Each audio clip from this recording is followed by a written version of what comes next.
దేవా నీకే స్తోత్రములు స్తోత్రములు స్తోత్రములు స్తోత్రములు స్తోత్రములు స్తోత్రములు స్తోత్రములు స్తోత్రములు స్తోత్రములు కృపా సత్య సంపూర్ణుడైన మా తండ్రి నీకే స్తుతి స్తుతి స్తుతి స్తుతి స్తుతి స్తుతి స్తుతి స్తుతి స్తుతి స్తుతి స్తుతి స్తుతి స్తుతి స్తుతి స్తుతి స్తుతి ఆకాశం మహాకాశం పట్టజాములు తండ్రి నీకే వందనాలు వందనాలు వందనాలు వందనాలు వందనాలు వందనాలు వందనాలు వందనాలు వందనాలు వందనాలు వందనాలు కృపా సత్య సంపూర్ణుడా నీకే కృతజ్ఞతాస్తుతులు కృతజ్ఞతాస్తుతులు కృతజ్ఞతాస్తుతులు కృతజ్ఞతాస్తుతులు కృతజ్ఞతాస్తుతులు కృతజ్ఞతాస్తుతులు స్తోత్రం చెల్లించుము స్తుతి స్తోత్రం చెల్లించుము యేసునాథుని మేలులో తలచి యేసునాథుని మేలులో తలచి స్తోత్రం చెల్లించుము స్తుతి స్తోత్రం చెల్లించుము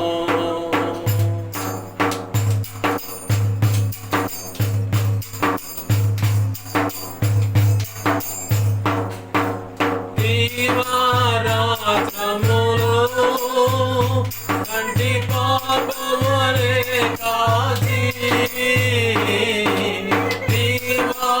దీవారాత్రములో కంటి పాపములే కాచి దయగల హస్తముతో రోజీ నడిపించితివి దయగల హస్తముతో రోజీ నడిపించితివి స్తోత్రం చెల్లించుము స్తుతి స్తోత్రం చెల్లించుము యేసునాథుని మేలులో తలచి యేసునాథుని మేలులో తలచి స్తోత్రం చెల్లించుము స్తుతి స్తోత్రం చెల్లించుము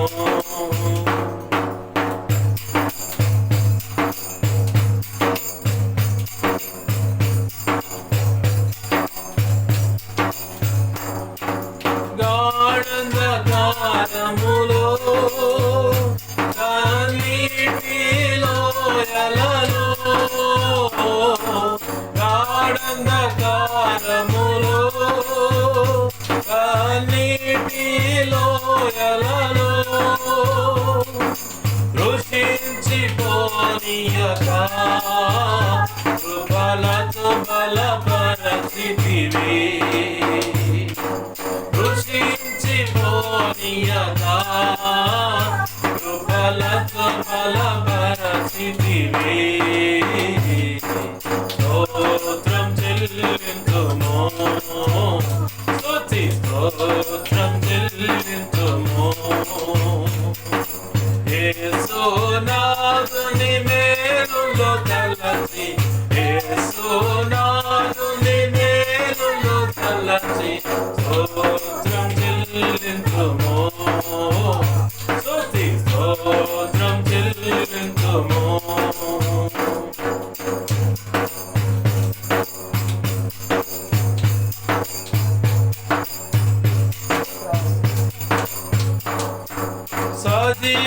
సజీవయాగముగా మన శరీరము సమర్పించి సజీవయాగముగా మన శరీరము సమర్పించి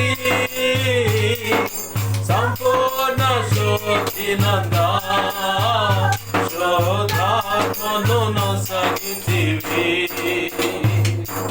సంపూర్ణ శోధినందా శోధాత్మను నొసగితివి స్తోత్రం చెల్లించుము స్తుతి స్తోత్రం చెల్లించుము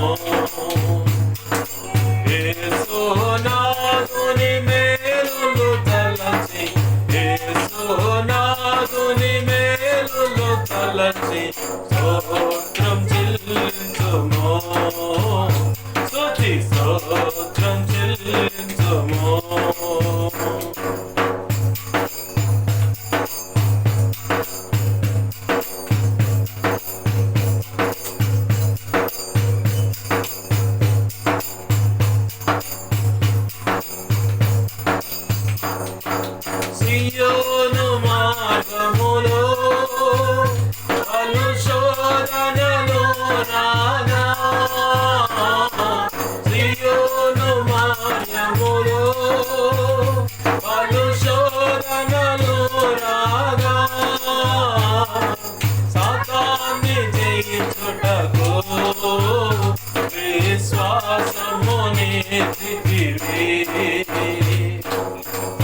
స్తోత్రం చెల్లించుము, స్తుతి స్తోత్రం చెల్లించుము.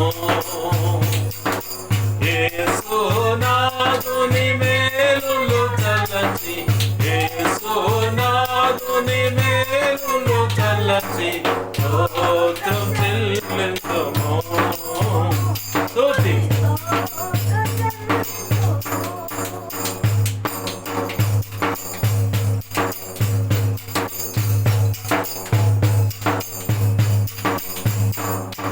సిలువను మోసుకొని సువార్తను చేపట్టి, సిలువను మోసుకొని సువార్తను చేపట్టి, యేసుని వెంబడింపా ఎంత భాగ్యము నీచితివి. యేసుని వెంబడింపా ఎంత భాగ్యము నీచితివి. స్తోత్రం చెల్లించుము, స్తుతి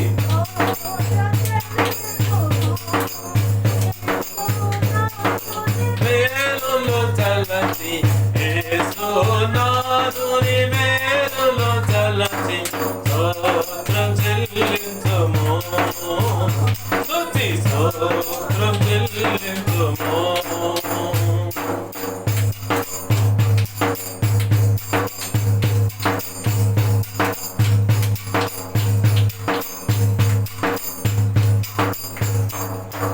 పాడెదా హల్లెలూయా, మరణాతా హల్లెలూయా, పాడెదా హల్లెలూయా, మరణాతా హల్లెలూయా, సదా పాడెదా హల్లెలూయా, ప్రభు యేసుకే హల్లెలూయా, సదా పాడెదా హల్లెలూయా, ప్రభు యేసుకే హల్లెలూయా. స్తోత్రం చెల్లించుము, స్తుతి స్తోత్రం చెల్లించుము. యేసునాథుని మేలులు తలచి, యేసునాథుని మేలులు తలచి స్తోత్రం చెల్లించుము, స్తుతి స్తోత్రం చెల్లించుము, స్తోత్రం చెల్లించుము, స్తుతి స్తోత్రం చెల్లించుము, స్తోత్రం చెల్లించుము, స్తుతి స్తోత్రం చెల్లించుము, స్తోత్రం చెల్లించుము, స్తుతి స్తోత్రం. రిఖాందల శరబమ, రిఖాందల కష ఖరిబమ, బబదల కష ఖరిబమ, రిఖాందల కష ఖరబమ, బబదల కష ఖరిబమ, రిఖాందల కష ఖరబమ, బబదల కష ఖరిబమ, రిఖాందల కష ఖరబమ, బబదల కష ఖరిబమ, రిఖాందల కష ఖరబమ, బబదల కష ఖరిబమ, రిఖాందల కష ఖరబమ, బబదల కష ఖరిబమ, రిఖాందల కష ఖరబమ, బబదల కష ఖరిబమ, రిఖాందల కష ఖరిబమ, బబదల కష ఖరిబమ, రిఖాందల కష ఖరబమ, బబదల కష ఖరిబమ, రిఖాందల కష ఖరబమ, బబదల కష ఖరిబమ, రిఖాందల కష ఖరబమ, బబదల కష ఖరిబమ, రిఖాందల కష ఖరబమ, బబదల కష ఖరబమ, బబదల కష ఖరిబమ.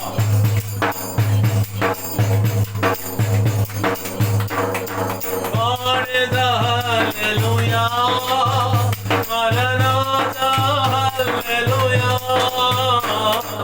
పాడెదా హల్లెలూయా, మరణాతా హల్లెలూయా, సదా పాడెదా హల్లెలూయా, ప్రభు యేసుకే హల్లెలూయా,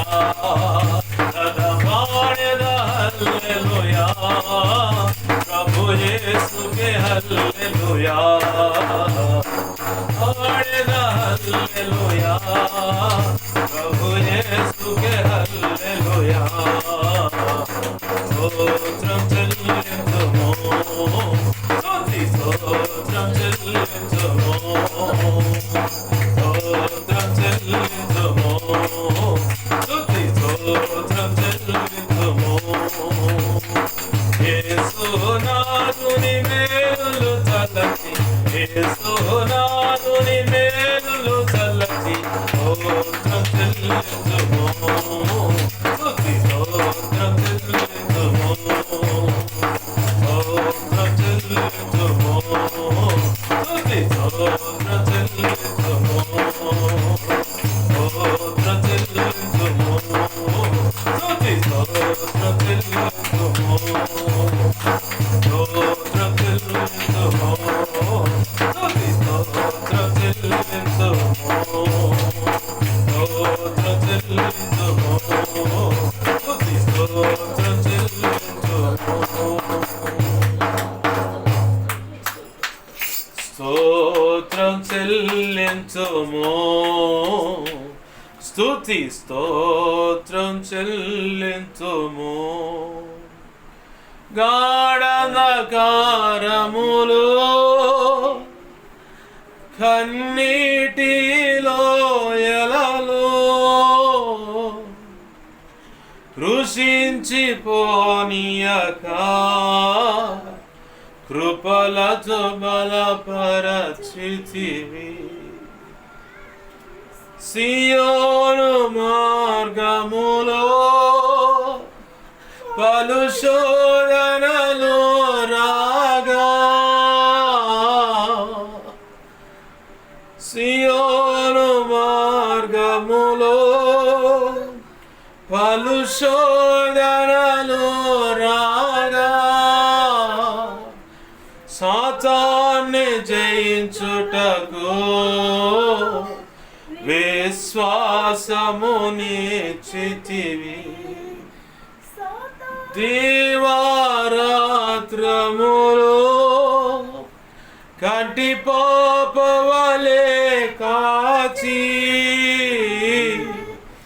దయగల హస్తముతో బ్రోచి నడిపించితివి. ప్రేమగల మా కన్న తండ్రి నీకు వందనాలు వందనాలు వందనాలు వందనాలు. నీ మహా ఉచిత కృపను బట్టి 2025 సంవత్సరంలో ప్రభువా జనవరి మాసం అంతా ఆ నెలంతా నీ కృపా రెక్కల చాటున భద్రపరిచావయ్యా. ప్రతి ఘట్టంలో ప్రతి పరిస్థితిలో మీరు తోడై ఉండి ప్రతి కీడు తప్పించారు అయా. ప్రతి సైతాను ఎత్తుగడల నుంచి విడిపించారు అయా. ఇదిగో తండ్రి జారిపోకుండా నీరు గారిపోకుండా చల్లారిపోకుండా అయా కుటుంబం చిన్నాభిన్నం కాకుండా బిడ్డల భవిష్యత్తు చెదిరిపోకుండా కుటుంబం కట్టబడేలాగా నీ కృపనిచ్చి కాపాడుచు ఇదిగో తండ్రి ఈ మజిలీకి దేవా ఈ ఘడియకు తెచ్చారు. నీకు కృతజ్ఞతాస్తుతులయ్యా, నీకు కృతజ్ఞతాస్తుతులు. ఫిబ్రవరి మాసమను మరొక నెలను దయాకిరీటం మాకు అనుగ్రహించు. ఈ నెలలో 2వ తారీఖున ఈ రోజు ఇలా నీ సన్నిధానంలో ప్రభు నిన్ను ఆరాధించుకొనుటకు అయా గత నెలలో మీరు కాచి కాపాడిన విధానం బట్టి నడిపించిన విధానాన్ని బట్టి దేవా ప్రతి పరిస్థితిలో మీరు ఆలోచన చెప్పి నీ ఆత్మ చొప్పున నీ మాట చొప్పున తప్పించి నడిపించి అయా కృపనిచ్చి ఆశీర్వదించి ప్రతి అక్కర్తలు తీర్చి మమ్మల్ని పోషిస్తూ ఆధ్యాత్మిక భౌతికంగాను ఆరోగ్యంగా అనుగ్రహించి కృపచేతిదిగో దేవా ఇలాగ నిన్ను ఆరాధించుకోవటానికి మాకు కృపనిచ్చినందుకు కృతజ్ఞతాస్తుతులు కృతజ్ఞతాస్తుతులు కృతజ్ఞతాస్తుతులు. మా మంచి కాపరి నీకు వందనాలు ప్రభువా. దేవా దేవా ఇదిగో చిన్నపాటి ఆరాధన మీ పాద పద్మలు సమర్పిస్తున్నాం అయా. లేఖన ప్రత్యక్షత ఆత్మ ప్రత్యక్షత అలాగనే ధారాళమైన నీ ఆత్మ నడిపింపును అనుగ్రహించి మా ప్రభువా నీవే నాతో మాతో అందరితో సూటిగా తేటగా స్పష్టంగా వాక్యోపదేశం ద్వారా మాట్లాడమని ఈ విధంగా నిన్ను ఆరాధించుకొనుటకు నీతో కలిసి దేవా నీవు మాతో కలిసి మేము నీలో ఏకమై దేవ ఆత్మలో పరవశిస్తూ పరిశుద్ధాత్మలోను అగ్నిలోను దేవా అదిగో తండ్రి బాప్తీస అనుభవంలోకి వచ్చి నీ కృప పొందుకొని ఇలాగ బలవంతులమై నీ ఎదుట నిలవటానికి కృపనిచ్చినందుకు కృతజ్ఞతాస్తుతులు. నిన్నటి నెల వరకు, నిన్నటి దినం వరకు, ఈ ఘడియలో దేవ ఆరాధన జరిగించ మునుపు వరకు అపవాది గాని వాడి దోతలు గాని చీకటి అంధకార శక్తులు మా మీద పడి ఎంతో మానసికంగా దాడి చేస్తూ గాయపరుస్తున్నా, నిన్ను ఆరాధించగా పరిశుద్ధాత్మ బలముగా దుమికి మా మీదకు వచ్చిన విధమును బట్టి అవన్నీ చల్లా చెదురైపోయి అయ్యా ఇదిగో బూడిదగా మార్చబడి విడుదల కలిగిన వారమై మేము నిన్ను కృతజ్ఞతాస్తుతులు చెల్లిస్తూ ఇదిగో తండ్రి నిర్మలమైన మనస్సాక్షి కలిగి నిత్య జీవము దేవ ఓట చేత నింపబడి నిత్య జీవమును ఆహారము చేత జీవాహారమైన యేసయ్య నీ ఆహారము చేత బలవంతులమై ఇలాగ నీ సన్నిధానములో ఉండి నిన్ను మహిమపరచడానికి నీ కృప మాకు అనుగ్రహించినందుకు కృతజ్ఞతాస్తుతులు చెల్లిస్తున్నాను. వాక్యోపదేశం ద్వారా నీవే నాతో మాతో అందరితో సూటిగా తేటగా స్పష్టంగా మీరు మాట్లాడమని, సమస్త విషయాలు మీరు కృపను గురించి నీ కృపాకార్యములు జరిగించును మాత్రం మహిమ పొందమని బతిమలాడుచును. మా ప్రియుడా, మా రక్షకుడా, నీ కృపా హస్తాలకు సమస్తమును నన్ను మమ్మల్ని నీకు అప్పజెప్పుకుంటూ యేసయ్య నామములోనే ప్రార్థించి సమస్తం పొందుకొని ఈ ఆరాధన మీ పాదపద్మలు సమర్పించి ఉపదేశం ద్వారా మాతో మాట్లాడమని బతిమలాడుకుంటూ కృతజ్ఞతాస్తుతులు చెల్లించి యేసు నామములో ప్రార్థించి సమస్తం పొందుకొని నేను మహింపరుచుకుంటున్నాం మా తండ్రి. ఆమేన్, ఆమేన్, ఆమేన్. మంచిది. పరిశుద్ధ గ్రంథం తెరుద్దాం. మత్తయి సువార్త 26వ అధ్యాయము 41వ వచనాన్ని గమనిద్దాం. మత్తయి సువార్త 26వ అధ్యాయము 41వ వచనాన్ని నేను చదువుతున్నాను, గమనించండి. మీరు శోధనలో ప్రవేశించకుండానట్లు మెలకువగా ఉండి ప్రార్థన చేయుడి. ఆత్మ సిద్ధమే గాని శరీరము బలహీనమని పేతురుతో చెప్పి. చిన్న మాట ప్రార్థన చేసుకుందాం. ప్రేమగల మా కన్న తండ్రి యేసయ్య, నీకు వందనాలు, కృతజ్ఞతాస్తుతులు మా కన్న తండ్రి. సర్వకృపానిధివైన మా దేవా, నీకు మహిమ ఘనత ప్రభావాలు ఆరోపిస్తున్నాం. ప్రభువా, లేఖనాన్ని కృపతో జ్ఞాపకం చేసుకోండి, లేఖనాన్ని విరవండి ప్రభువా. లేఖనం చాటును మీరు దాచి ఉంచిన నీ మనసులో ఉద్దేశించుకున్న సంగతులు ఏమైతే ఉన్నాయో అవి మా ప్రభువా నీవే నాతో మాతో అందరితో మాట్లాడమని, ఆ సంగతులన్నీ బయటకు తెచ్చి మీ పక్షం వహించిన మీ దాసు నోట ఉంచి మీ దాసు నోటిని మీ నోటి బోరగా మార్చి నీ బలమైన వాక్శక్తిని అనుగ్రహించి నీవే నాతో మాతో అందరితో సూటిగా తేటగా స్పష్టంగా మాట్లాడు. నీ ఉన్నత దయా సంకల్పంలో ఎవరెవరికి ఏ మాటలు అవసరమై ఉన్నాయో ఆ నీ మాటలన్నీ నీకు బాగుగా తెలుసు కాబట్టి ఆ శ్రేష్టమైన ఉపదేశాన్ని బయటకు తండి నీ ప్రజలకు అందించండి. నాతో మాతో అందరితో మీరు మాట్లాడండి. నీ ఆత్మకార్యములు జరుగునుగాక యేసునామములో ప్రభువా సహాయము చేయండి అయ్యా. ఉపదేశాన్ని అటగించాలని ప్రయత్నం చేస్తున్న దుష్టుడు, వాడి దోతలు, చీకటి అంధకార శక్తులు ఏమున్నా వాటి ప్రభావం అంతటిని యేసునామములో నీ మహాపునరుద్ధాన శక్తి ద్వారా నీవు నాకు ఇచ్చిన అధికారం చొప్పున మేమంతా కలిసి బంధిస్తూ నిత్య నరకాన్ని విసిరి కొడుతున్నా. ఇప్పుడే అక్కడ వేస్తున్న వాటి ప్రభావం లయమైపోనుగాక. మరి ఏ ఇతరులు ఇంకేమున్నా వాటన్నిటి విషయంలో యుద్ధము యెహోవాదే. ఆనాడు ఇశ్రాయేలీయులు ఎర్ర సముద్రం ఎదుట ఆగినప్పుడు ఫరో సైన్యం చరుముకుంటూ వస్తుంటే మధ్యలోకి అప్పటి వరకు ముందు భాగంలో ఉన్న యేసయ్య అగ్నిస్తంభంగా ఇజ్రాయేలు ప్రజలకు ఫరో సైన్యానికి మధ్యలో వీళ్ళు నిలబడి వారికి కనపడ్డారు. వారితో పోరాడారయ్యా, జయాన్ని ఇచ్చారు. ఆ తర్వాత ఎర్ర సముద్రంలో వారిని ముంచివేసి లయపరిచారు. ఫరో సైన్యమే లేకుండా ఎర్ర సముద్రంలో నీళ్ల పాలై చచ్చారు. ప్రభువా, ఈరోజు మాకు కనపడకుండా నీ ఉపదేశం అందకుండా దేవా నీవు కోరుకున్న రీతిగా మేము ఆధ్యాత్మిక పరిపక్వతలో రాకుండా మాకు కనపడకుండా పోరాడుతున్నటువంటి దుష్టుడు, వాడి దోతలే మరికి ఏ ఉన్నా సరే ఈ లోకంలో చెప్పబడ్డ దేవి దేవతలు దేవుళ్ళు అనబడినైనా కులానికి సంబంధించిన దేవుడు దేవతలు అనబడుతున్నవైనా చిల్లంగి బాలమణి చాతబడి క్షుద్రపోలు వశీకరణ కోట శక్తులని వీటిలో ఇంకా ప్రమాదకరమని ఏవైనా ఉన్నా సరే వాటన్నిటికీ వారికి అందరికీ నువ్వు కనపడి పోరాటము సలిపి ప్రభువా జయమును మాకు అనుగ్రహించండి. వాటన్నిటినీ లయపరచండి, వారిని దర్శించు, క్షమించి రక్షించండి. లేదా రోమ 12:19 ప్రకారం నీ చేతులకు అప్పజెబుతున్నాం. యెహోవా ఈరే, నువ్వే చూసుకో ప్రభు, మాకేమి చేత కాదు, మేము బలహీనులం. నిన్ను ముట్టువాడు నా కనుగుడును ముడుచున్నాడు అన్నావు ప్రభు. నిన్ను కాపాడువాడు కొనుకుడే నిద్రపోడు అన్నావు ప్రభు. ఇదిగో నిన్ను విడవని ఎడబాయనన్నావు ప్రభు. మోషేకు చూడైనట్టు నీకు నువ్వు చూడావు, నన్ను భయపడమాకన్నావు ప్రభు. నీవే సమస్తమును జరిగించే సమర్థుడు కాబట్టి నీ చేతులకే, నీ కృపా హస్తాలకు సమస్తం అప్పచెప్పుకున్నాం. నాచో మాచో అందరితో మీరు సూటిగా తేటగా స్పష్టంగా వాక్యోపదేశం ద్వారా మాట్లాడమని బతిమలాడుచు దేవా, సమస్త పసిబిడ్డలు అల్లరి ఎదుగొచ్చండి పెద్దలు, ఇక ఏ చీకటి అంధకార శక్తులు క్రియలు నేస్తున్నాను, నీ మహాపునరుద్ధాన శక్తి ద్వారా బంధిస్తున్నాను, నీ స్వాధీనంలో తీసుకోండి. నా చుట్టూరు మా చుట్టూరు నీ సిలువ రక్తపు కంచనమే, రక్షణ కంచనే, అగ్ని కంచనమే, నీ మహిమే కానీ మాపై ఆవరింపచ్చి నీ చేతి నీడల యెషయా 57:16 ప్రకారం దాచిపెట్టండి. 34వ కీర్తన 7, 91వ కీర్తన 11, 12, 2 రాజులు 6వ అధ్యాయం 16-17 ప్రకారం నీ దేవదూతలు అగ్నివంటి రథముల సైన్య సమూహం జ్ఞాపకం చేయడం సమస్తం చుట్టూ కావలిగా ఉంచు. నీ చేతి నీడలు దాచిపెట్టు ప్రభువా. నీ కను దృష్టి ముఖాన్ని తేజం అని వెలుగు సన్నిధి కాదు మాపై ప్రకాశింపచే సర్వోన్నతుని శక్తి నన్ను మమ్మల్ని కమ్మేలాగా ఆశీర్వదించు.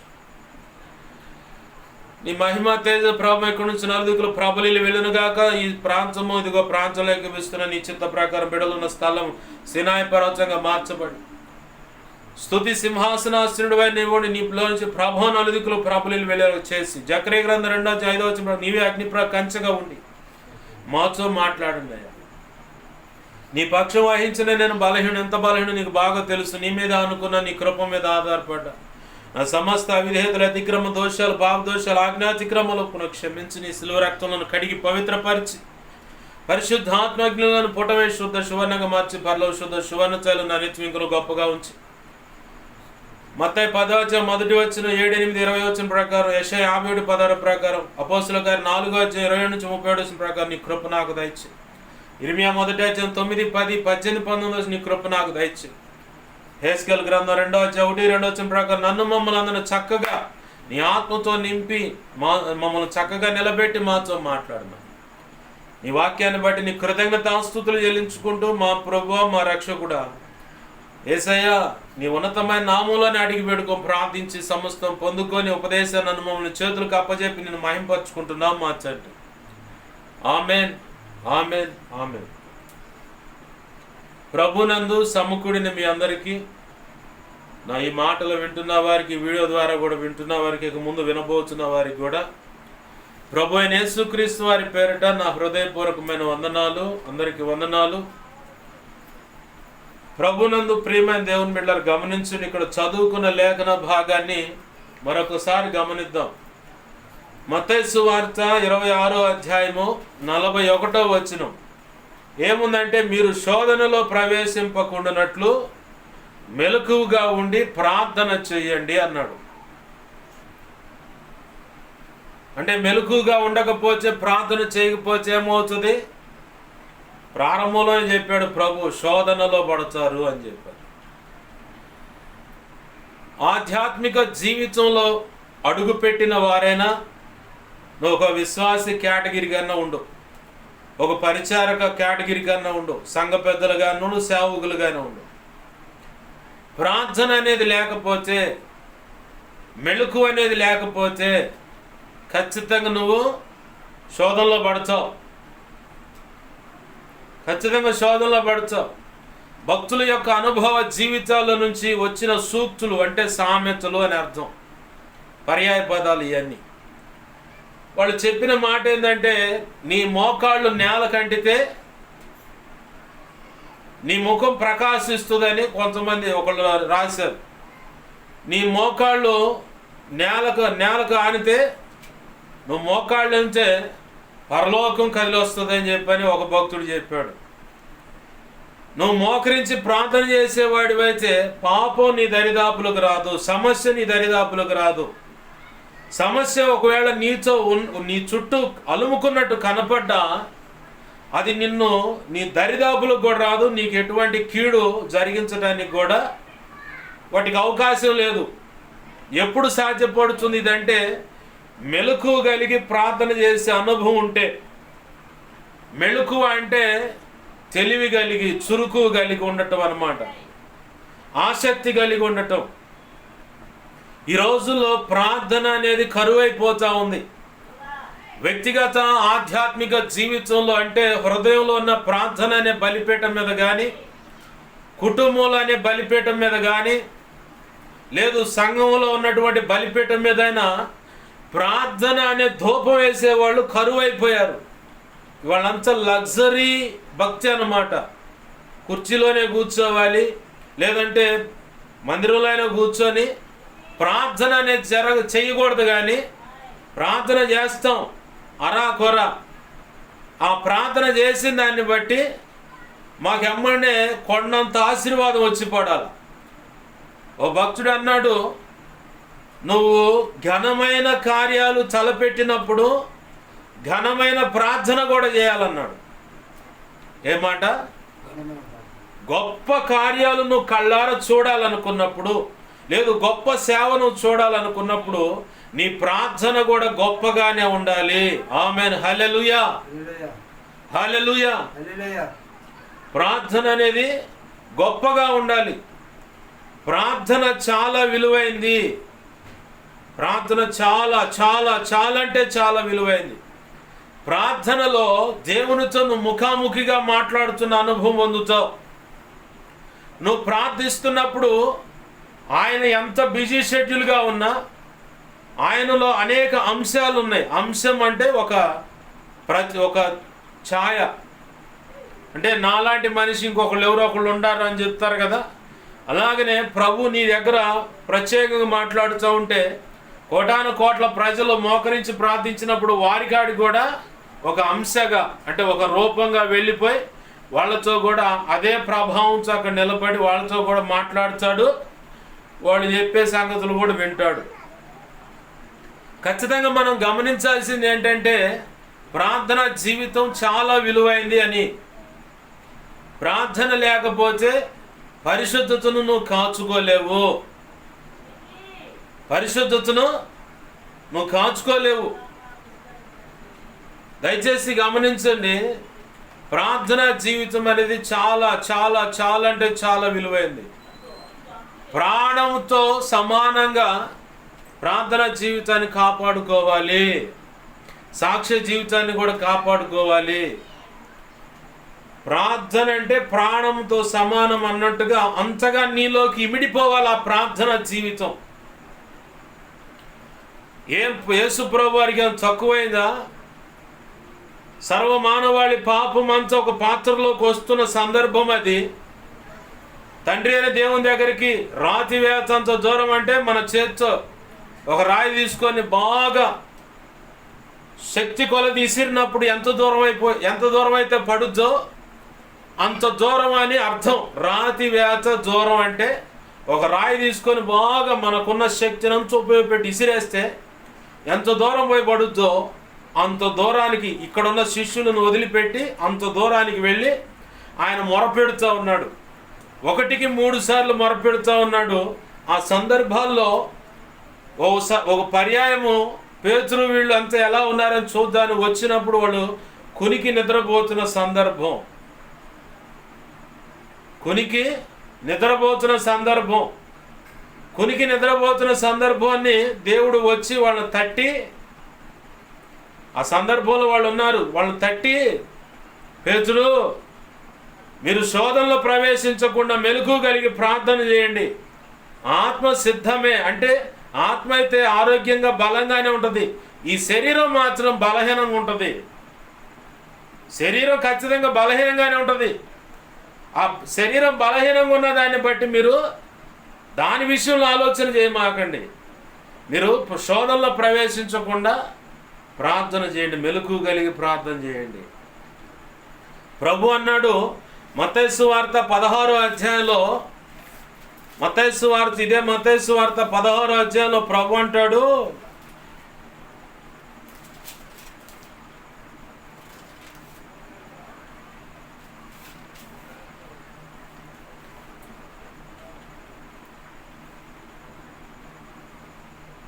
అధ్యాయం 16-17 వచనాల కాడ నుంచి గమనిస్తే అక్కడ ప్రభు చెబుతున్న మాట ఏంటంటే,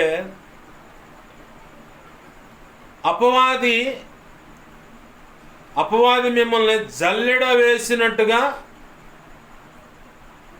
జల్లెడ వేయటానికి కోరుకున్నాడు.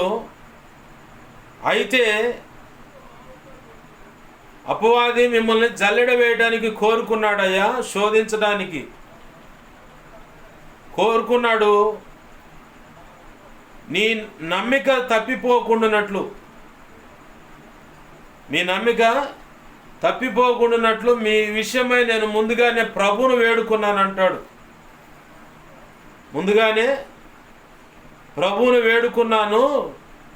అయితే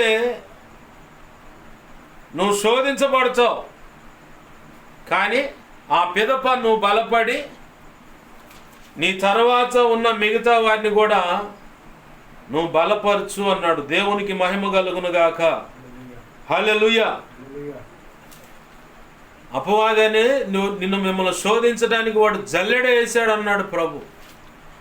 జల్లెడ వేసినప్పుడు ఏమైతాయా అంటే ఇక వాడికి ఏమి లేదు, జల్లిచ్చే పని మీద ఉంటాడు, ఊపిరి ఆడదు. అయితే నువ్వు ఇక్కడ భయపడాల్సిన పని లేదు. ఆల్రెడీ నీ కోసం ఆనాడు పేతురు కోసం దేవుడు ముందుగానే మొరపెట్టాడట. సైతాన్ నిన్ను జల్లెడేయటానికి కోరుకున్నాడు, మిమ్మల్ని అందరినీ జల్లెడేయటానికి కోరుకున్నాడు. ముఖ్యంగా పేతురు నిన్ను జల్లెడ వేయటానికి కోరుకున్నాడు. అయితే నీవు ఆ శోధన కాలం దాటిపోయిన తర్వాత నువ్వు స్థిరపడి నీ పక్కనున్న వాళ్ళని కూడా స్థిరపరచు, బలపరచు, సరైన మార్గంలో నడిపించు నాయకుడు అని చెప్పని ప్రభు అక్కడ చెప్పాడు. ఇక్కడ మనం గుర్తుపెట్టుకోవాల్సిన విషయం ఏంటంటే, సైతాను శోధన నీ మీదకి వచ్చినా, వాడు ఎన్ని రకాలుగా నీ మీద రంకెలేయడానికి ప్రయత్నం చేసినా, లేదు నీ బిడ్డల జీవితంలోనే వాడు పంజా అంటే వాడి హస్తం అనేది ఉన్నా, నీ బిడ్డల మాట వినని పరిస్థితిలోకి తీసుకువెళ్ళినా, నీ బిడ్డల జీవితాలను పాడు చేయాలని ఏదైనా చూడాలని చూస్తున్నా, నీ కుటుంబాన్ని నాశనం చేయాలని చూస్తున్నా, ఆర్థికంగా కుదేలైపోయేలాగా చూడాలని చూస్తున్నా, అసలు సమాజంలో నీకంటూ పరువు ఉండాలని, పేరు ప్రఖ్యాతులు అనేది లేకుండా చేయాలని వాడు శతవిధాల ప్రయత్నం చేసినా, మానసికంగా కృంగొట్టాలని వాడు ప్రయత్నం చేసినా, వాడు చేసే మొట్టమొదటి ఆయుధం అదే, మానసికంగా కృంగొడతాం అనమాట. నీ తల్లిని వ్యతిరేకిస్తే చాలు, నీ తండ్రిని వ్యతిరేకిస్తే చాలు, నీ కడుపును పుట్టిన బిడ్డలు మగ పిల్లగాడైనా తిరుగుబాటు చేస్తే చాలు, ఆడపిల్లలైనా తిరుగుబాటు చేస్తే చాలు, లేదంటే నీకు నచ్చని రీతిగా వాళ్ళ ఇష్టానుసారంగా బ్రతుకుతున్నా చాలు, నువ్వు మానసికంగా కృంగిపోయి ప్రార్థన లేదు, వాక్యం లేదు, భక్తి లేదు, దేవుని సన్నిధి లేదు, ప్రభు వల్ల ఆరాధన లేదు, పో. ఇవన్నీ ఎందుకు? ఎంత భక్తి చేసినా ఏం చేసినా కానీ ఏమో ఒరిగిందని, నా బిడ్డల జీవితాలు ఈ రకంగా తయారయ్యాయని చెప్పని ఇక మానసికంగా దేవుణ్ణి ఇండైరెక్ట్గా నిందించే వ్యవహారానికి తెస్తాడు వాడు. దేవుణ్ణి ఇండైరెక్ట్గా నువ్వు నిందించాలా, దేవునికి వ్యతిరేకంగా నువ్వు సనగాల. అర్థమవుతుందా? ప్రార్థన జీవితం కలిగిన వాడు ఏం చేస్తాడంటే సనగడు. బాగా గుర్తుపెట్టుకోవాలా.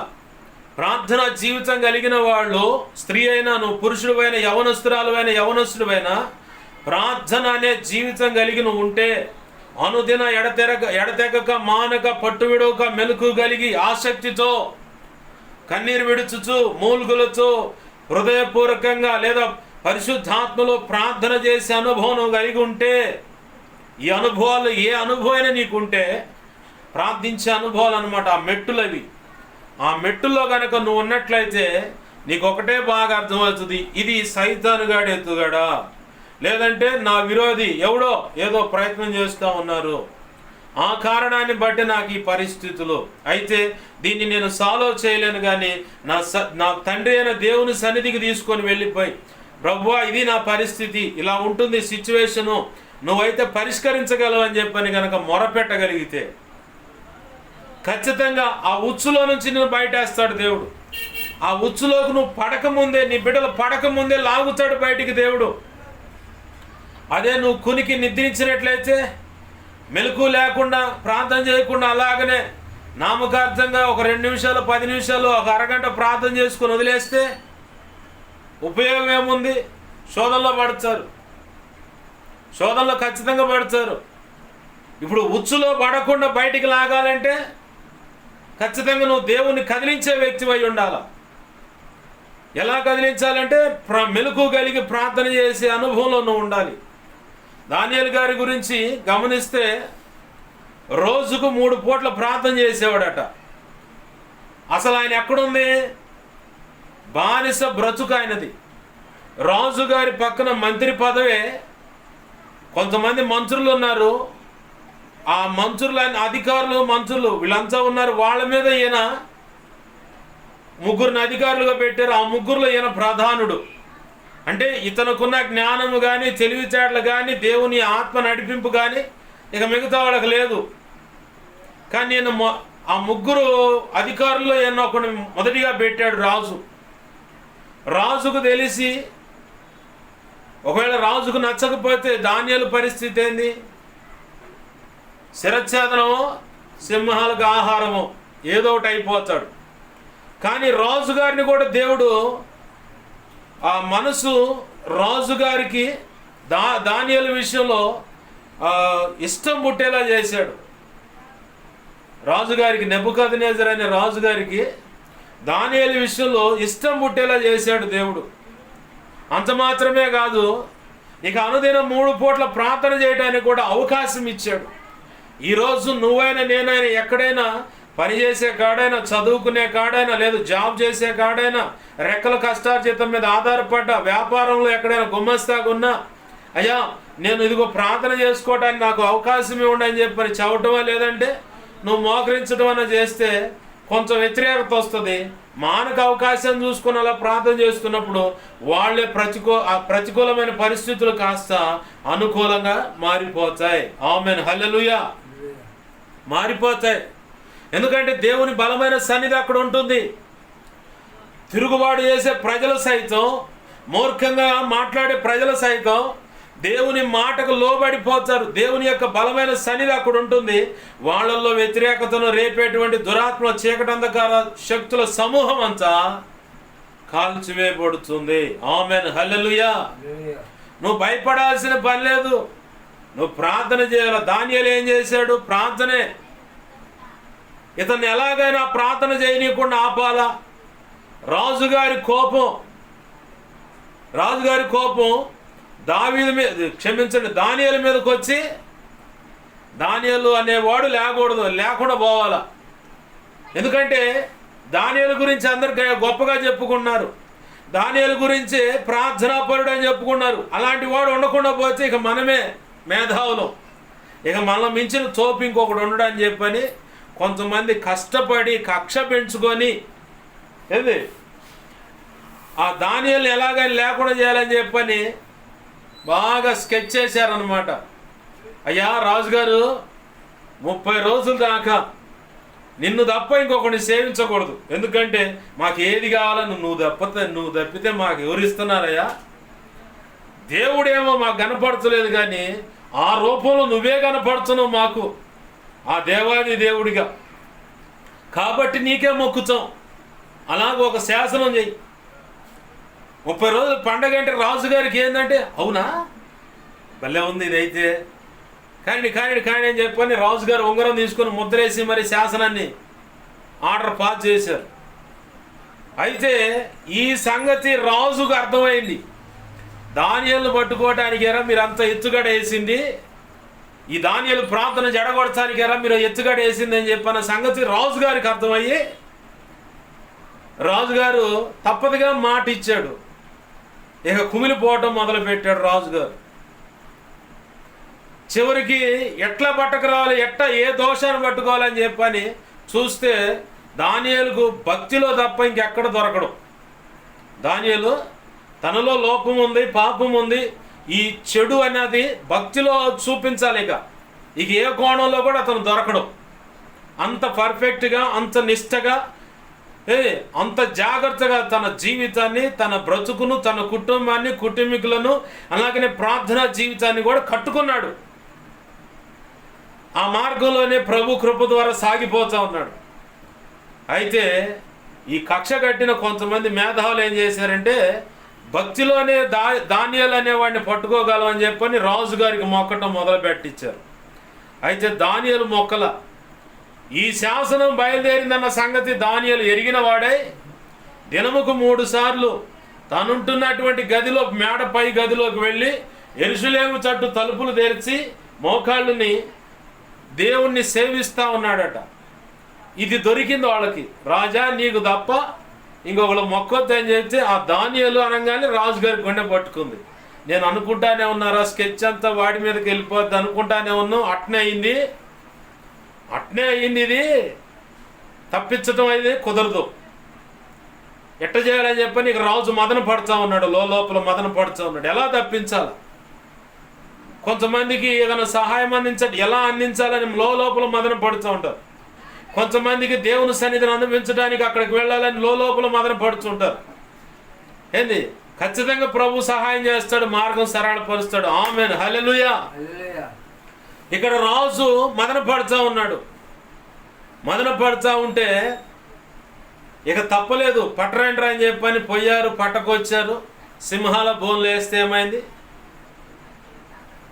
దానియేలు పోగానే ఇక బొబ్బలు పెడతా ఉన్నాయి సింహాలు. ఒక నెల, 3 నెలల వరకు లేదా 2 నెలల వరకు వాటికి ఆహారం అనేది పెట్టరంట. మంచి ఆవురావురంట, ఆకలితో ఉండేలాగా ఉంటాయంట సింహాలు. ఆ నెబుకద్నెజరు ఆ బబులోను దేశ ఆ ప్రాంతంలో సింహాలు, ఒకడికి ఆ సింహాలకు ఒకటి ఆహారముగా ఎర్రేయాలంటే కొన్ని రోజులు పస్తులు పండేస్తారట. ఆ తర్వాతనే వాటి దగ్గరికి వీళ్ళని తీసుకెళ్ళేస్తే అసలు ఏమి మిగలకుండా మొత్తం చీల్చుకొని తింటాయట.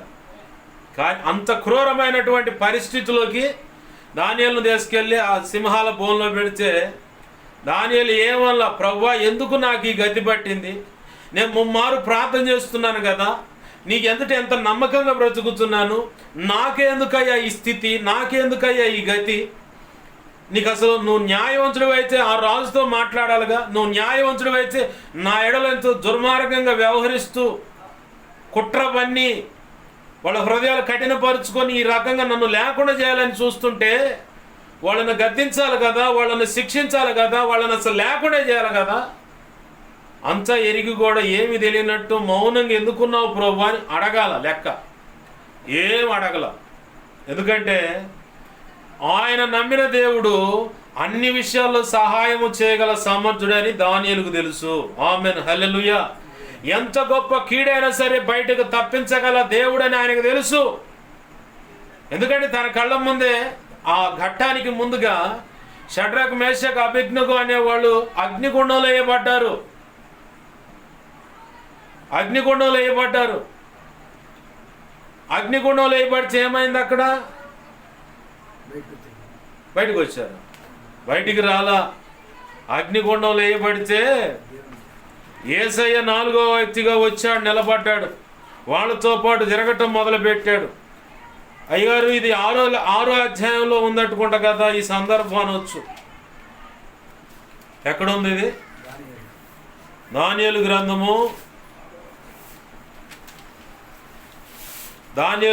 3వ అధ్యాయంలోనేమో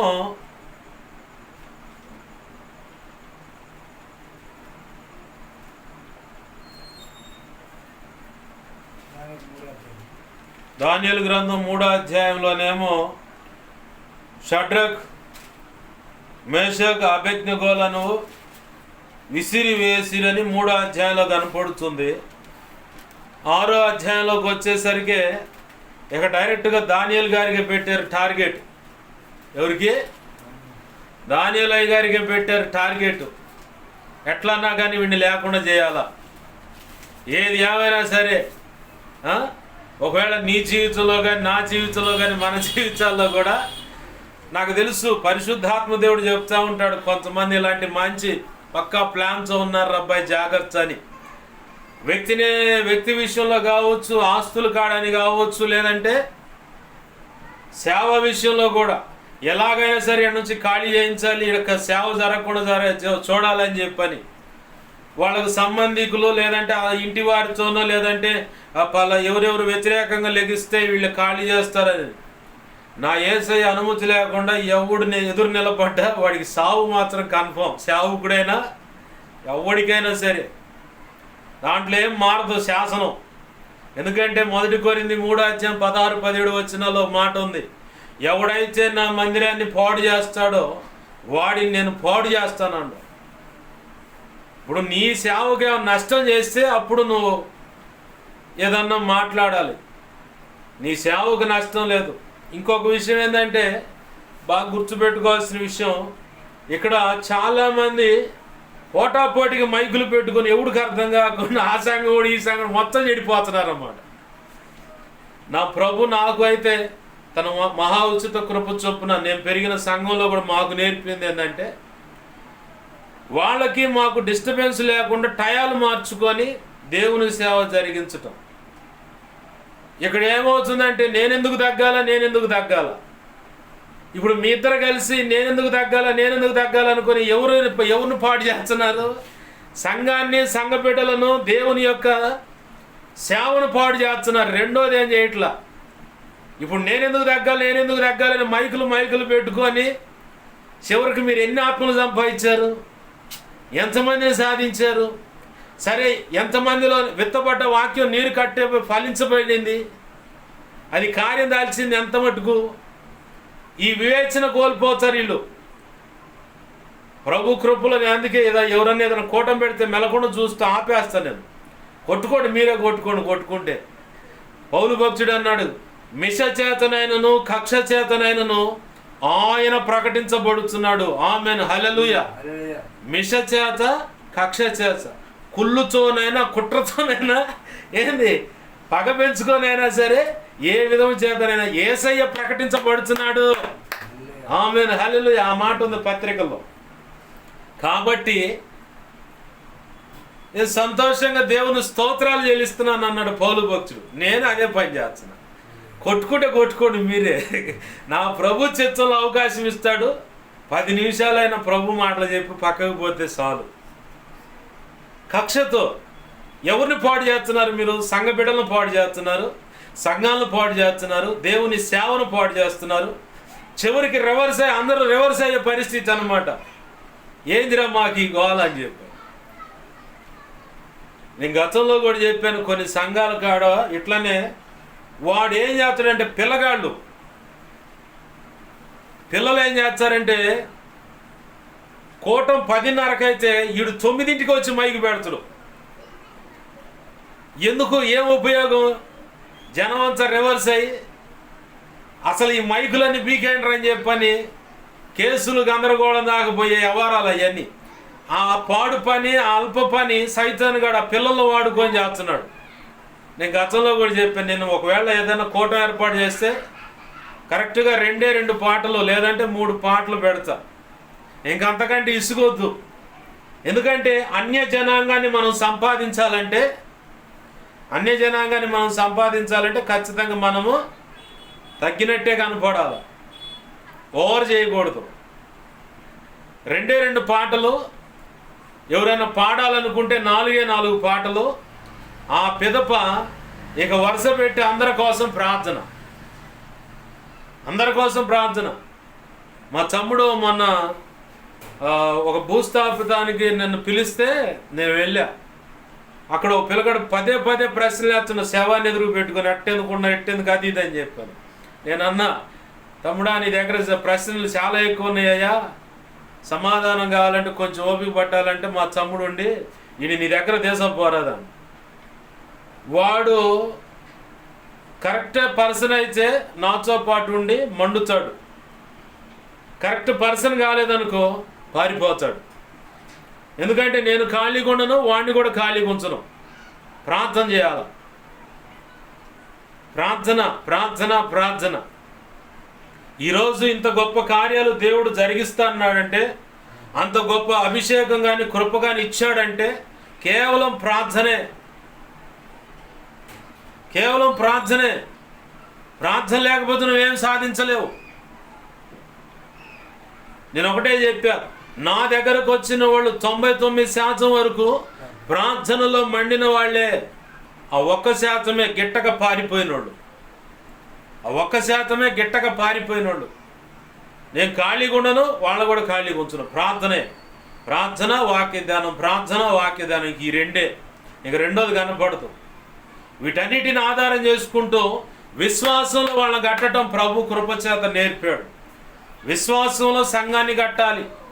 విశ్వాసిని కూడా దేవుని మీద ఎలా ఆనుకోవటమో నేర్పి వాళ్ళలో కూడా విశ్వాసపు బీజాలు నాటడం వల్ల దేవుని మీద ఆధారపడి విశ్వాసంలో వాళ్ళు ఎదుగుతారు, బలవంతులు అవుతారు.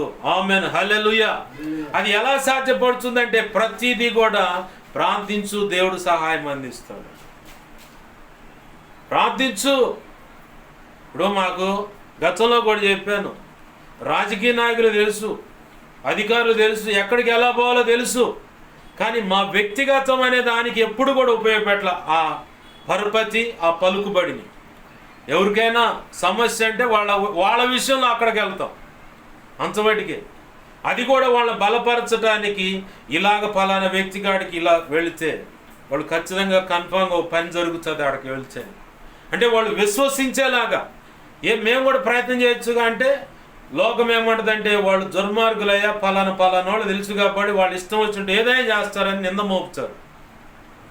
ఆ చెడ్డ పేరు మాకెందుకు? అదే దేవునికి అప్పచెప్పుకున్నాను, మా వ్యక్తిగతాలు దేవునికి అప్పచెప్పుకుంటే దేవుడు కార్యం చేస్తాడు. దేవుడు మాట ఇచ్చాడు కాబట్టి దేవుడు ఇచ్చిన మాట మీద ఆధారపడి ఇలా నిలబడ్డాం కాబట్టి ప్రభు కృపచేత ఎవరు ఎంత భయంకరమైన ప్రమాదకరమైన విషయాలు ఎంచినా ఏవి కూడా మా దరిదాపులకు రావట్లేదు. ఇప్పుడు నీ విషయాన్ని గమనించు. దేవుడు ఒక మాట చదువుతుంటే ఇంకొక దారిగా వెళుతుంటే వరుసగా 4 లారీలు ముఖం మీదకి ఇట్లా దాటిపోయినాయి అని చెప్పాను. త్రుటిలో తప్పిందయ్యా ప్రమాదం అంటే నీ వెనకాలండి నన్ను కదిలిస్తా ప్రార్థన చేస్తున్నాడు కాబట్టి ఆ త్రుటిలో దైవజనుడు మాట వినకుండా తొందరగా పడి తప్పుడు నిర్ణయాలు తీసుకుంటే ఇలాగా, లేదంటే దైవ చిత్తానికి వ్యతిరేకమైనది ఏదైనా నోటబడినప్పుడు మనం తెలియకుండా ఆహారం అనేది కొంతమంది తెలిసి కూడా విగ్రహార్పించాలు తింటూ ఉంటారు. అప్పుడు కూడా తగులుతూ ఉంటాయి చురకలు అన్నమాట. ఆ సమయం అది ఇంకెన్నడూ కూడా నువ్వు ఆ పొరపాటు అడుగు వేసి నిర్ణయం చేయకుండా ఉండటానికి దైవజనుడు పక్షాన దేవుడు కదులుతున్నాడన్న భయం నీలోకి రావటానికి మాత్రమే. అలాని నిన్ను చంపటానికి దేవుడు అనుమతించడు. ఈరోజు ఒక సాక్ష్యం విన్నాను.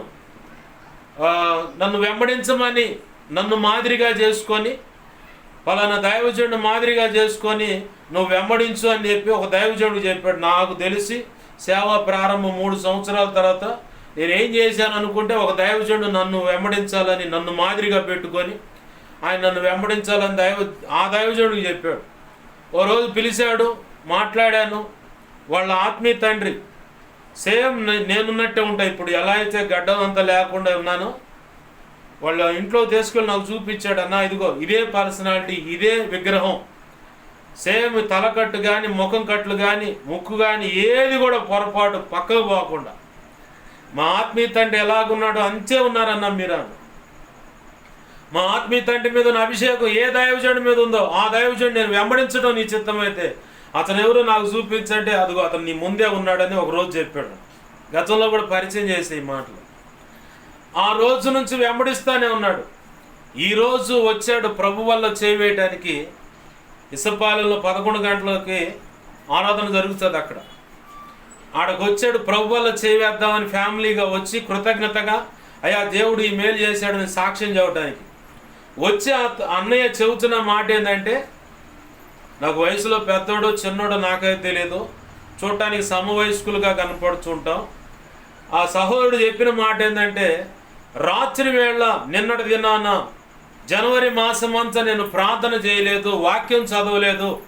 నాకు నచ్చినట్టుగా నేను బ్రతుకుతూ ఉన్న సందర్భంలో కూడా నా దేవుడు నన్ను విడిచిపెట్టలేదు, నా బిడ్డలను విడిచిపెట్టలేదు, నా జీవిత భాగస్వామిని విడిచిపెట్టలేదు, నాకు ఇచ్చిన సంఘాన్ని విడిచిపెట్టలేదు.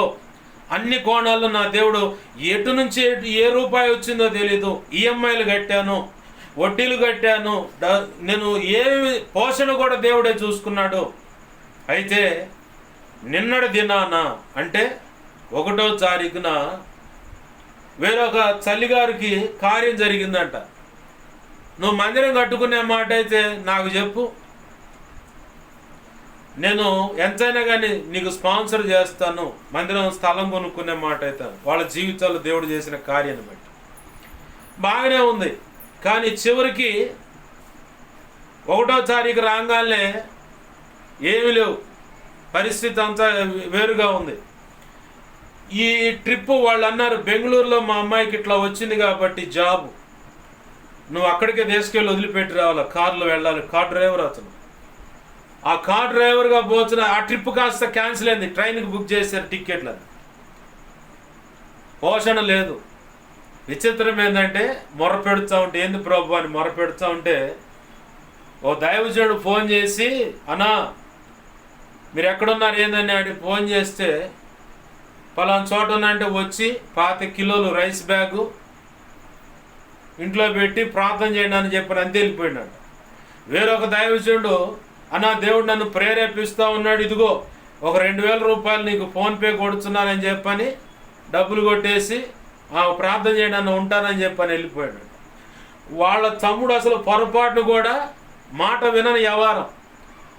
దేవుడు ఆన్లైన్లో దర్శిస్తే పశ్చాత్తాపడి అన్నతో సమాధాన పడి తన వంతుగా తాను సహాయం చేసి వెళ్ళిపోయాడు. అసలు పొరపాటును కూడా చేయి పెట్టడన్నా, ఇదిగోరా తీసుకో సహాయం, నాకు ఎలా ఉన్నా ఏందని కూడా అడగరు, అలాంటి పరిస్థితి.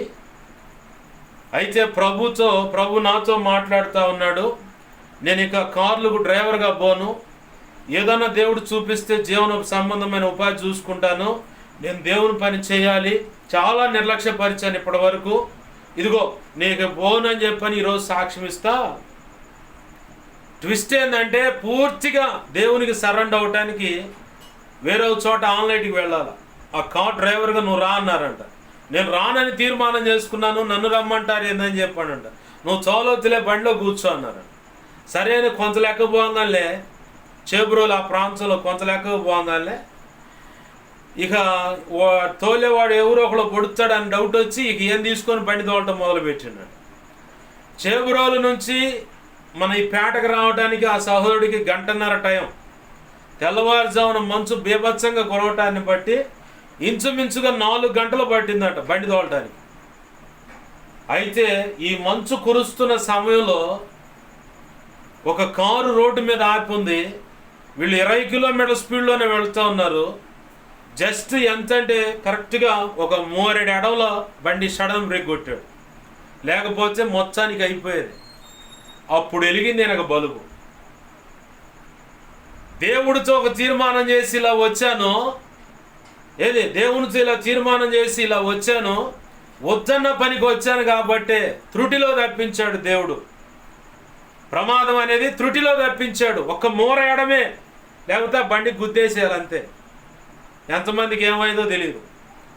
ఇవాళ వచ్చి అన్నయ్య ప్రభువుల్లో చేసి సాక్ష్యం ఇస్తా ఉన్నాడు, ఇది మొదలుకొని ఇక నేను ఎప్పుడు కూడా కార్లు డ్రైవర్గా నేను పోను, నా దేవుని పని చేయాలి. ఇప్పటి వరకు నేను ఎలా పడితే అలా దేవుని పనిలో ఉన్నాననే కానీ నేను దేవుని పని చేయలేకపోయాను. ఖచ్చితంగా నేను ఇక్కడి నుంచి దేవునికి ఇవ్వాల్సిన తగిన సమయం ఇస్తాను, ప్రార్థన చేసుకుంటాను, నా దేవుని పని చేస్తానయ్యా, నా ప్రభు నాకు సహాయం చేయనట్లుగా ప్రార్థన చేయను పాస్టర్ గారు అని చెప్పని వచ్చాడు, సాక్ష్యం ఇస్తా ఉన్నాడు.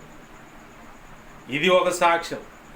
అయితే అన్న నా కోసం ప్రార్థన చేయండి అంటే, దేవుడు నన్ను వెంబడించమని నీకు ఎప్పుడైతే చెప్పాడో, నేను నీ ఇంటికి వచ్చి ఎప్పుడైతే ప్రార్థన చేశానో ఆనాటి నుంచి కూడా ఈనాటి వరకు మానక నిన్ను ప్రార్థనలో పెడుతూనే ఉన్నానయ్యా. కేవలం ఆ ప్రార్థన ద్వారా ఆ ప్రమాదం తప్పింది. రాత్రి వేళ నేను 2 గంటల దాకా కూడా నిద్రపోలే.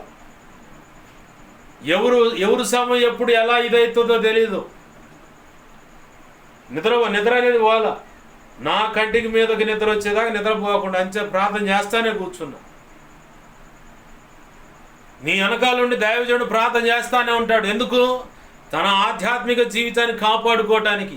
నువ్వు ప్రార్థన చేయకుండా 3 ముప్పోట్ల తిని నీ పనేదో, నీ అప్పులు, నీ కుటుంబం, నీ జీవితం, నా బిడ్డలు, నా భార్య అనుకుంటే ఇలానే ఊరేగితే నష్టపోయేది నువ్వే కానీ దైవజనుడు నష్టపోడు, దేవుడు నష్టపోడు. ఖచ్చితంగా నువ్వు ప్రార్థనా జీవితం కలిగి ఉండాలా. నీ ఇంటిలో సమస్యలు ఉంటున్నాయి అన్నా, నీ ఒంటిలోకి దురాత్మలు వస్తున్నాయి అన్నా, నీ ఇంట్లో వాళ్ళు దురాత్మలు పట్టి వెరిపిస్తున్నాయి అన్నా, ప్రార్థన లేకపోవటాన్ని బట్టే అవి నీకు ఎంటర్ అవుతున్నాయి. ప్రార్థన లేకపోవటాన్ని బట్టే ఈరోజు పగటి వేళ ఇసుపాలెంలో పరిచర్యకు సహకరించే ఆ తల్లి చెబుతా ఉంది, తెల్లవారుజామున నిద్రలో ఈ చెయ్యి బెండ్ అయిపోయిందంట, ఇట్లా పక్షవాతం వచ్చినట్టుగా బెండ్ అయిపోయిందంట. పక్షవాతం వచ్చినట్టుగా బెండ్ అయిపోయింది.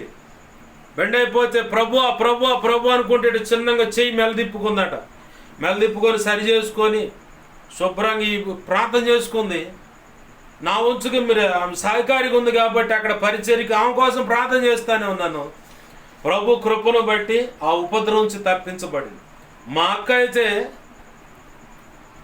5 రోజులు 6 రోజులు హాస్పిటల్లో ఉంది. 1000 రూపాయలు అటు దండగైంది. ఎక్కువగా ఓవర్గా ఆలోచించడం వల్ల ఏమో కూడా 3 రోజులు కోటాలకు వెళ్ళింది.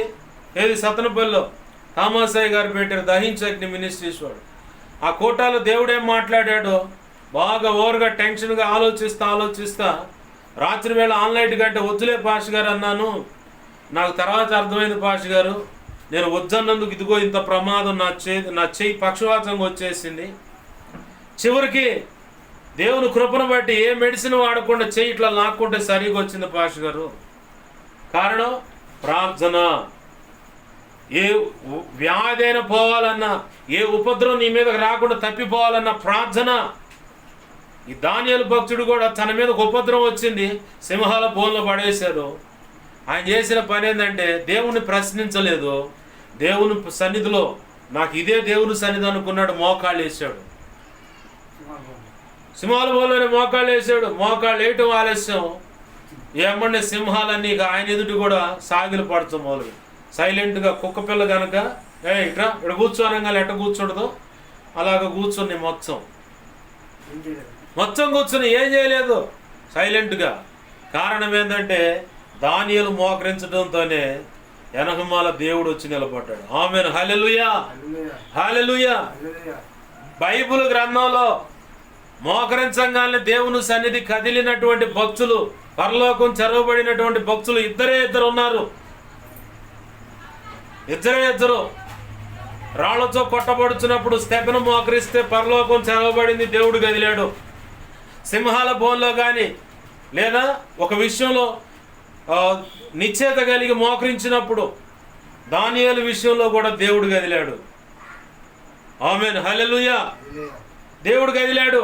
కారణం దేవుణ్ణి నమ్మాడు, దేవుని మీద ఆనుకున్నాడు, దేవుని ద్వారా ఏదైనా జరుగుతుంది అనుకున్నాడు. కాబట్టే ప్రార్థన అనేది మానక, పట్టు విడవక, విసుగక, తన వంచుగా తను ప్రార్థన చేస్తూనే బ్రతికాడు. సమస్య ఉందనుకో ప్రార్థన పరులైన వారికి చెప్పు, ఏమన్నా సమస్యకు పరిష్కారం దొరుకుతుంది. ఎవరెవరికో లోకంలో ఉన్న రచ్చ మొత్తానికి నువ్వు చెప్పుకున్నావు అనుకో, వాళ్ళు మొత్తం కలగలిసి పెద్ద పెద్ద మంచి మంచి ఫ్లెక్సీలు వేస్తారు. మీ అమ్మాయి అట్టంట కదా, మీ అబ్బాయి ఇట్టంట కదా, మీ కుటుంబం ఇట్టంట కదా. ప్రార్థన లేనప్పుడే లోబితనం వస్తుంది. ప్రార్థన లేనప్పుడే చీకటి అనేది వచ్చేస్తుంది. ప్రార్థన లేనప్పుడే ఇక నీకు నష్టాల బాట కనపడుతుంటుంది. ప్రార్థన లేనప్పుడే పాపం అనేది ఇంట్లోకి ఎంటర్ అవుతుంది. ప్రార్థన లేనప్పుడే నీ కడుపును పుట్టిన బిడ్డల విషయం కానీ, భర్త విషయంలో కానీ, కైని, గంజాయి, డ్రగ్స్, ఏ మాదక ద్రవ్యాలకైనా బానిసలైపోతారు. ప్రార్థనే కనుక నీ ఇంట్లో ఉంటే, ప్రార్థనే కనుక నువ్వు మెలకువ కలిగి ప్రార్థన చేసే వ్యక్తివైతే శోధన నీ దరిదాపులకు రాదు. శరీరం సహకరించకపోయినా సరే నువ్వు మోకాళ్ళు వేస్తావు, ప్రార్థన చేస్తావు, మోకాళ్ళు వేస్తావు అంతే. ఈ సమస్య పరిష్కరించుకోవడం నాకు చేత కాదు ప్రభువా, ఇదే నీకు జాతం. ఈ మాట పలకటమే నీకు జాతం ప్రార్థనలో. ఆ మాట పలకటం ఆలస్యం, ఆయన గదిలో వచ్చి చేయాల్సిన పనులన్నీ చేస్తాడు. ఆమేన్, హల్లెలూయా. ఆయన గదిలో వస్తాడు. ఇక ప్రభు అంటున్నాడు ఈరోజు నీతో నాతో మనందరితో, మీరు శోధనలో ప్రవేశించకుండానట్లు మెలకుగా ఉండి ప్రార్థన చెయ్యండి. మెలకుగా ఉండి ప్రార్థన చేయండి. మెలకుగా ఉండి ప్రార్థన చేసినప్పుడే నువ్వు ఏ కార్యాన్నైనా చూడగలుగుతావు, ఏ కార్యమైనా సరే. యెహోషువపాతు ఉన్నాడు, మొరపెట్టాడు, ఏంది ప్రభువా నాకు ఈ పరిస్థితి, నాకు ఈ సమస్య నుంచి బయట ప్రభు అని చెప్పని మొరపెట్టినప్పుడు దేవుడు దిగి వచ్చి జోక్యం చేసుకొని గొప్ప కార్యం చేశాడు. 2 దినవృత్తాంతాల గ్రంథం 20వ అధ్యాయం చూడండి. 2 దినవృత్తాంతాల గ్రంథం 20వ అధ్యాయంలో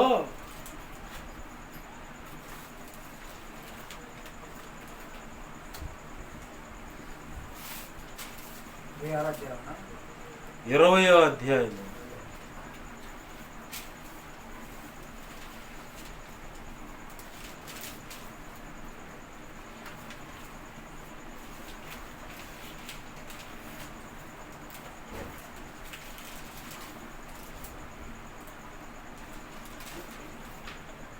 11వ వచనం చూడండి.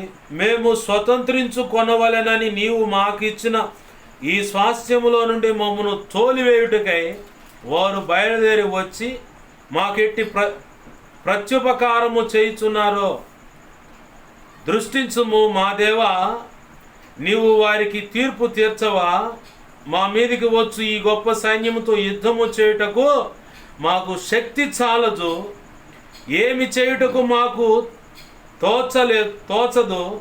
నీవే మాకు దిక్కు అని ప్రార్థన చేసెను. యోధా వారందరూ తమ శిశువులతోనూ భార్యలతోనూ పిల్లలతోనూ యెహోవా సన్నిధిని సాగిలపడిరి.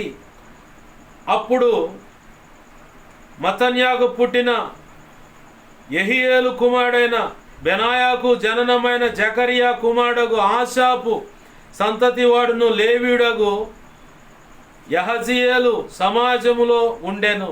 యెహోవా ఆత్మ అతని మీదికి రాగా అతడు ఇలాగు ప్రకటించెను.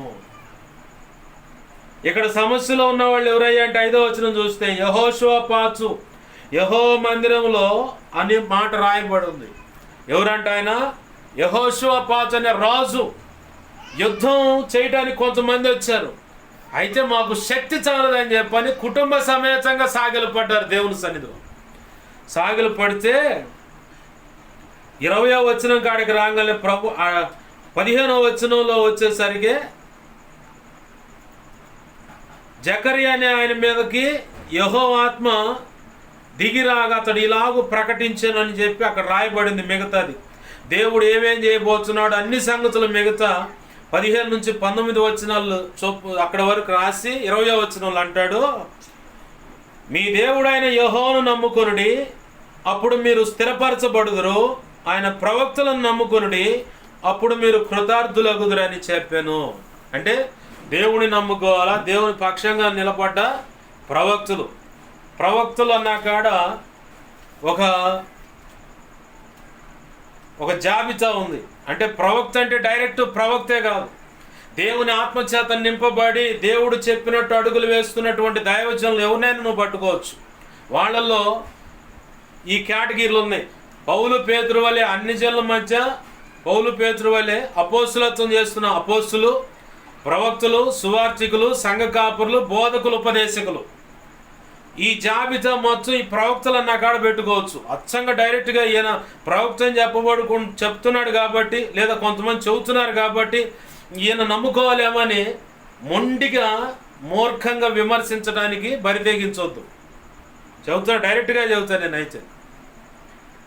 అక్కడ ప్రవక్త అన్నా కాడ దేవుని ఆత్మచేత నడిపించబడుతున్న వాళ్ళు ఎవరైనా సరే ఉంటే, ఇంకొక మాట కూడా ఇక్కడ దైవజనులు అనే సందర్భం వచ్చింది కానీ చెబుతున్నా, ఎవరైనా సరే సంఘం వదిలిపెట్టి ఇంకో సంఘానికి వెళ్ళాలనుకుంటే మొదటిగా నువ్వు వెంబడిస్తున్నటువంటి దైవజనుడు సాక్ష్యం బాగోకపోతే వదిలేసేయి.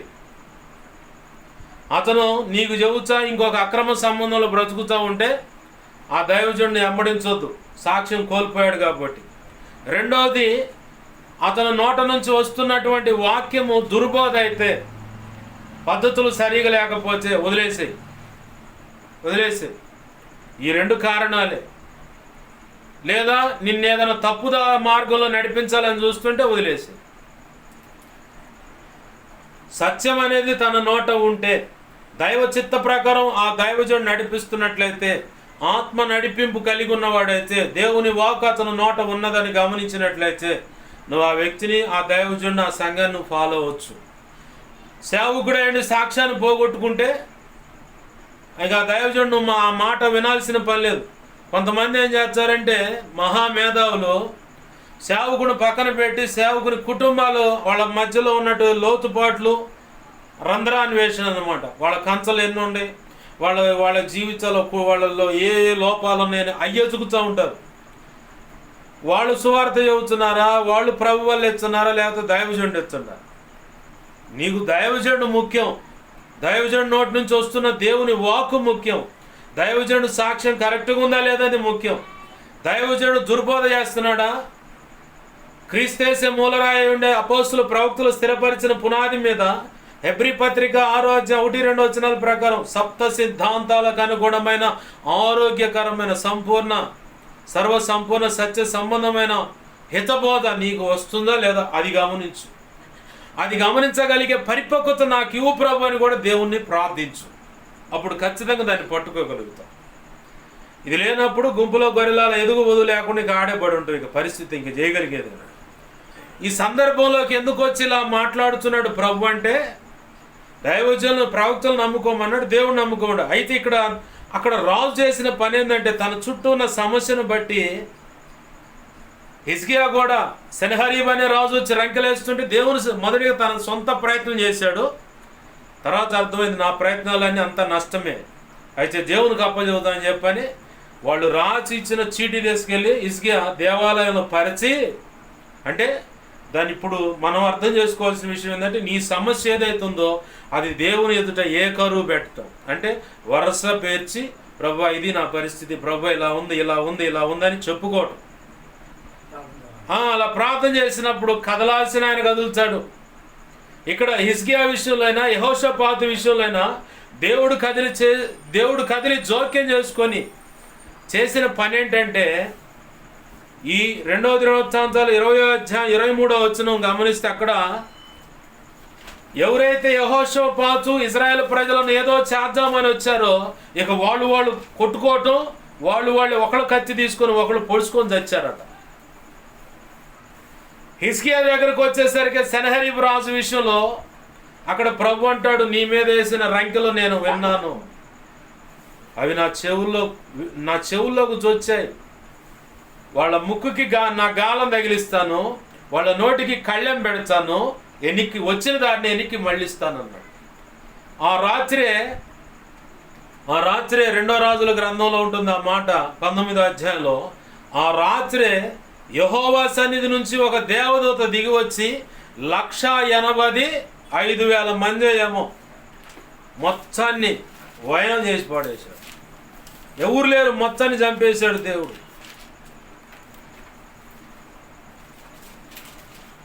2 రాజుల గ్రంథం 19వ అధ్యాయము 35వ వచనంలో చూస్తే, ఆ రాత్రి యెహోవా దూత బయలుదేరి అషూరు వారి దండుపేటలో చొచ్చి 185,000 మందిని హతము చేసెను.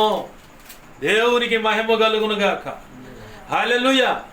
ఎలా సాధ్యపడింది ఇది? మొదటిగా వాళ్ళ సొంత ప్రయత్నం చేసినప్పుడేమో యెహోషాపాతు విషయమైనా హిజ్కియా విషయంలో నష్టపోయారు. ఇది వల్ల కాదబ్బాయి, దేవుడే పరిష్కరించాలని ఎప్పుడైతే దేవుని పాదాలు గట్టిగా పట్టుకొని కదిలించడం మొదలు పెట్టారో, అయ్యా నువ్వు కదులు ప్రభు అని చెప్పని వీళ్ళు బతిమలాడుతూ మొదలు పెట్టారో, ప్రభు కదిలాడు. ఆమేన్, హల్లెలూయా. మెలకు కలిగి నువ్వు ప్రార్థన చేస్తే ఇలాంటి అద్భుతాలే చూస్తావు. ఒక్కో సమయంలో మన శరీరం సహకరించకుండా సైతానుగాడు నిన్ను బలహీనపరచడానికి చూస్తాడు. రెండో మాట ఏముంది? ఆత్మ సిద్ధమే కానీ శరీరం బలహీనమైంది. శరీరం బలహీనమైనదని చెప్పి నిన్ను ఎలాగైనా సరే ప్రార్థన చేయకుండా కొడతానికి, మానసికమైన గాయాలు తల్లి వలనో, తండ్రి వలనో, భర్త వలనో, భార్య వలనో, కడుపును పుట్టిన బిడ్డల వలనో, ఇతరుల వలనో, సంఘ బిడ్డల వలనో, డైరెక్ట్గా చెప్పాలంటే సేవకురాల వల్ల కూడా నీకు మానసికమైన గాయాలు కలగవని చెప్పను నేను. ఎందుకో తెలుసా? దేవుడు అంటున్నాడు, యేసయ్య ప్రత్యేకపరచబడిన వారిని సైతం మోసపరిచే అధికారము సైతానికి ఇవ్వబడిందట. ప్రత్యేకపరచబడిన వారిని సైతం మోసపరిచేలాగా సైతానుగాడికి దేవుడు అధికారం ఇచ్చున్నాడు. ప్రత్యేకపరచబడిన వారిని సైతం మోసపరచటానికి. అయితే వాడు మోసపరుస్తున్నాడన్న సంగతి నువ్వు పసిగట్టాలి. ఇదే మత్తయి సువార్త 24వ అధ్యాయము 24వ వచనంలో చూస్తే, అందుకు క్షమించండి, అబద్ధపు క్రీస్తులను అబద్ధపు ప్రవక్తలను వచ్చి సాధ్యమైతే ఏర్పరచబడిన వారిని సహితము మోసపరచుటకై గొప్ప సూచక క్రియలను మహత్కార్యములను కనబరిచెదరు. అంత్యకాల సంభవాల్లో కనపడుతున్నది పరిస్థితి.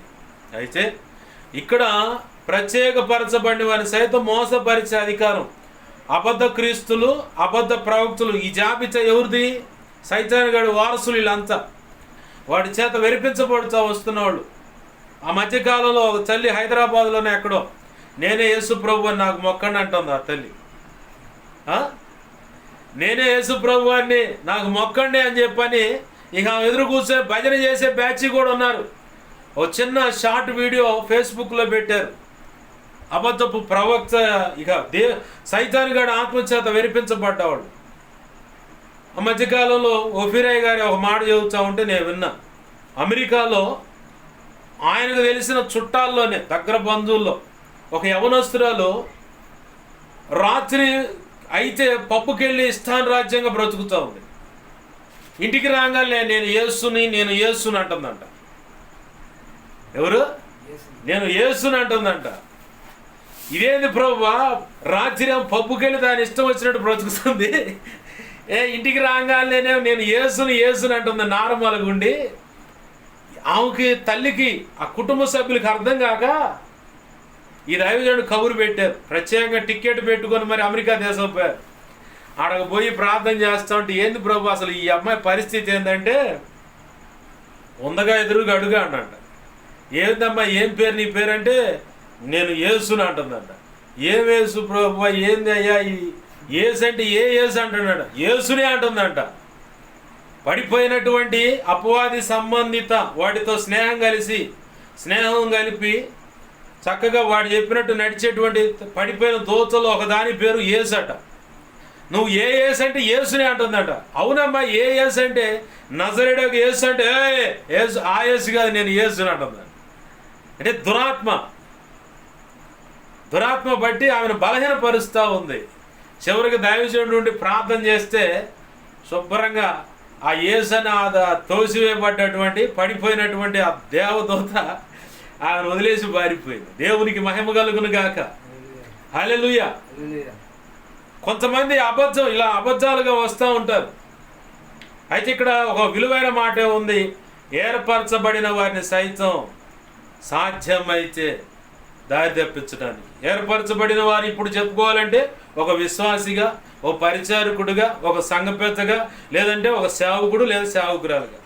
చెప్పబడిన జాబితాలో స్త్రీలైనా పురుషులైనా ఏదో ఒక కోణంలో వాళ్ళ సాధ్యమైతే పాడు చేయాలని, వారి విశ్వాసాన్ని పాడు చేయాలని, వాళ్ళ నమ్మకాన్ని పాడు చేయాలని, వాళ్ళ భక్తిని పాడు చేయాలని, వాళ్ళ పరిశుద్ధతను పాడు చేయాలని, దేవునితో వారికి ఉన్న సత్సంబంధాన్ని పాడు చేయాలని వాడు శతవిధాల ప్రయత్నం చేస్తానే ఉంటాడు. పౌలు బర్నబాకే తగాద పెట్టినోడు ఒక వ్యక్తిని వాడుకొని.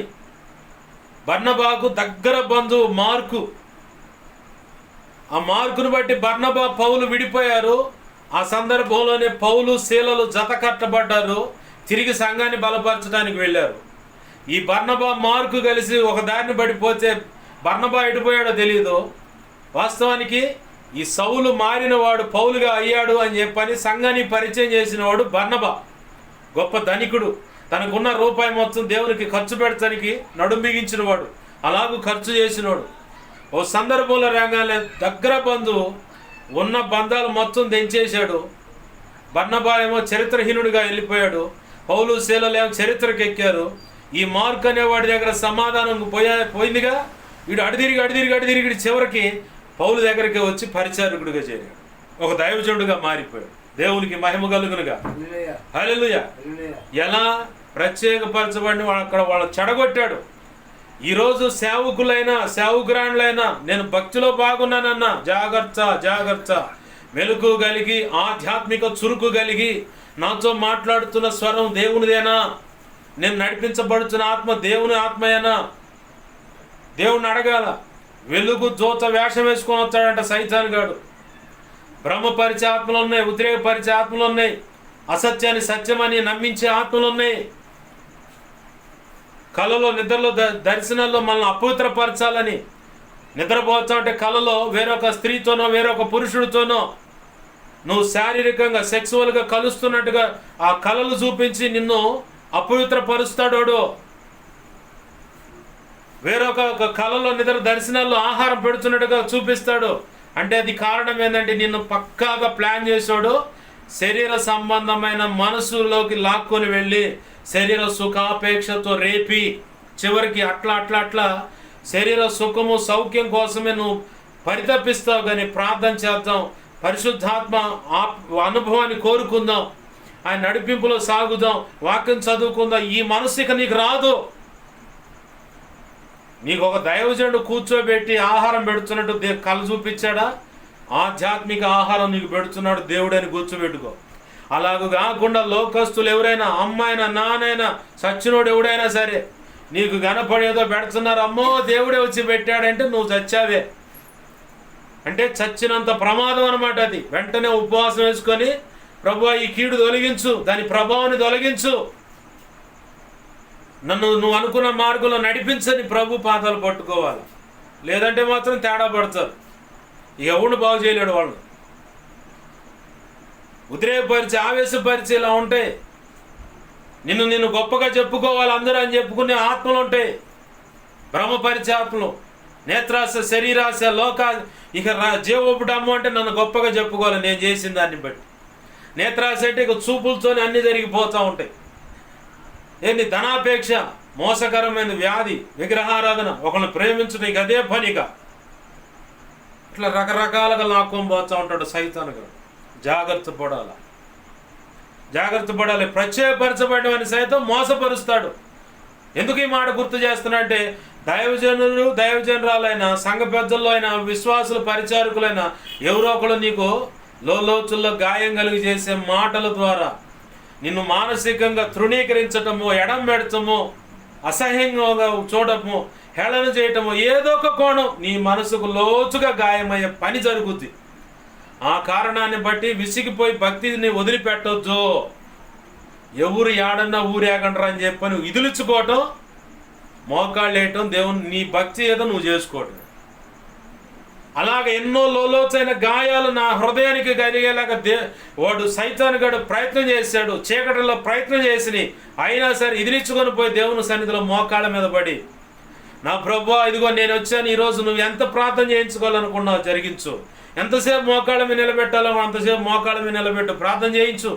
నీ నామ ఘనత కొరకై, నువ్వు అనుకున్న పని భూమి మీద జరగటానికై, సంఘ క్షేమాభివృద్ధి కొరకై, నాతో పాటు ప్రభువుల్లో చేయిస్తున్నవారు అందరూ ఆధ్యాత్మిక పరిపక్వతలోకి రావటానికై ప్రార్థన జరిగించు.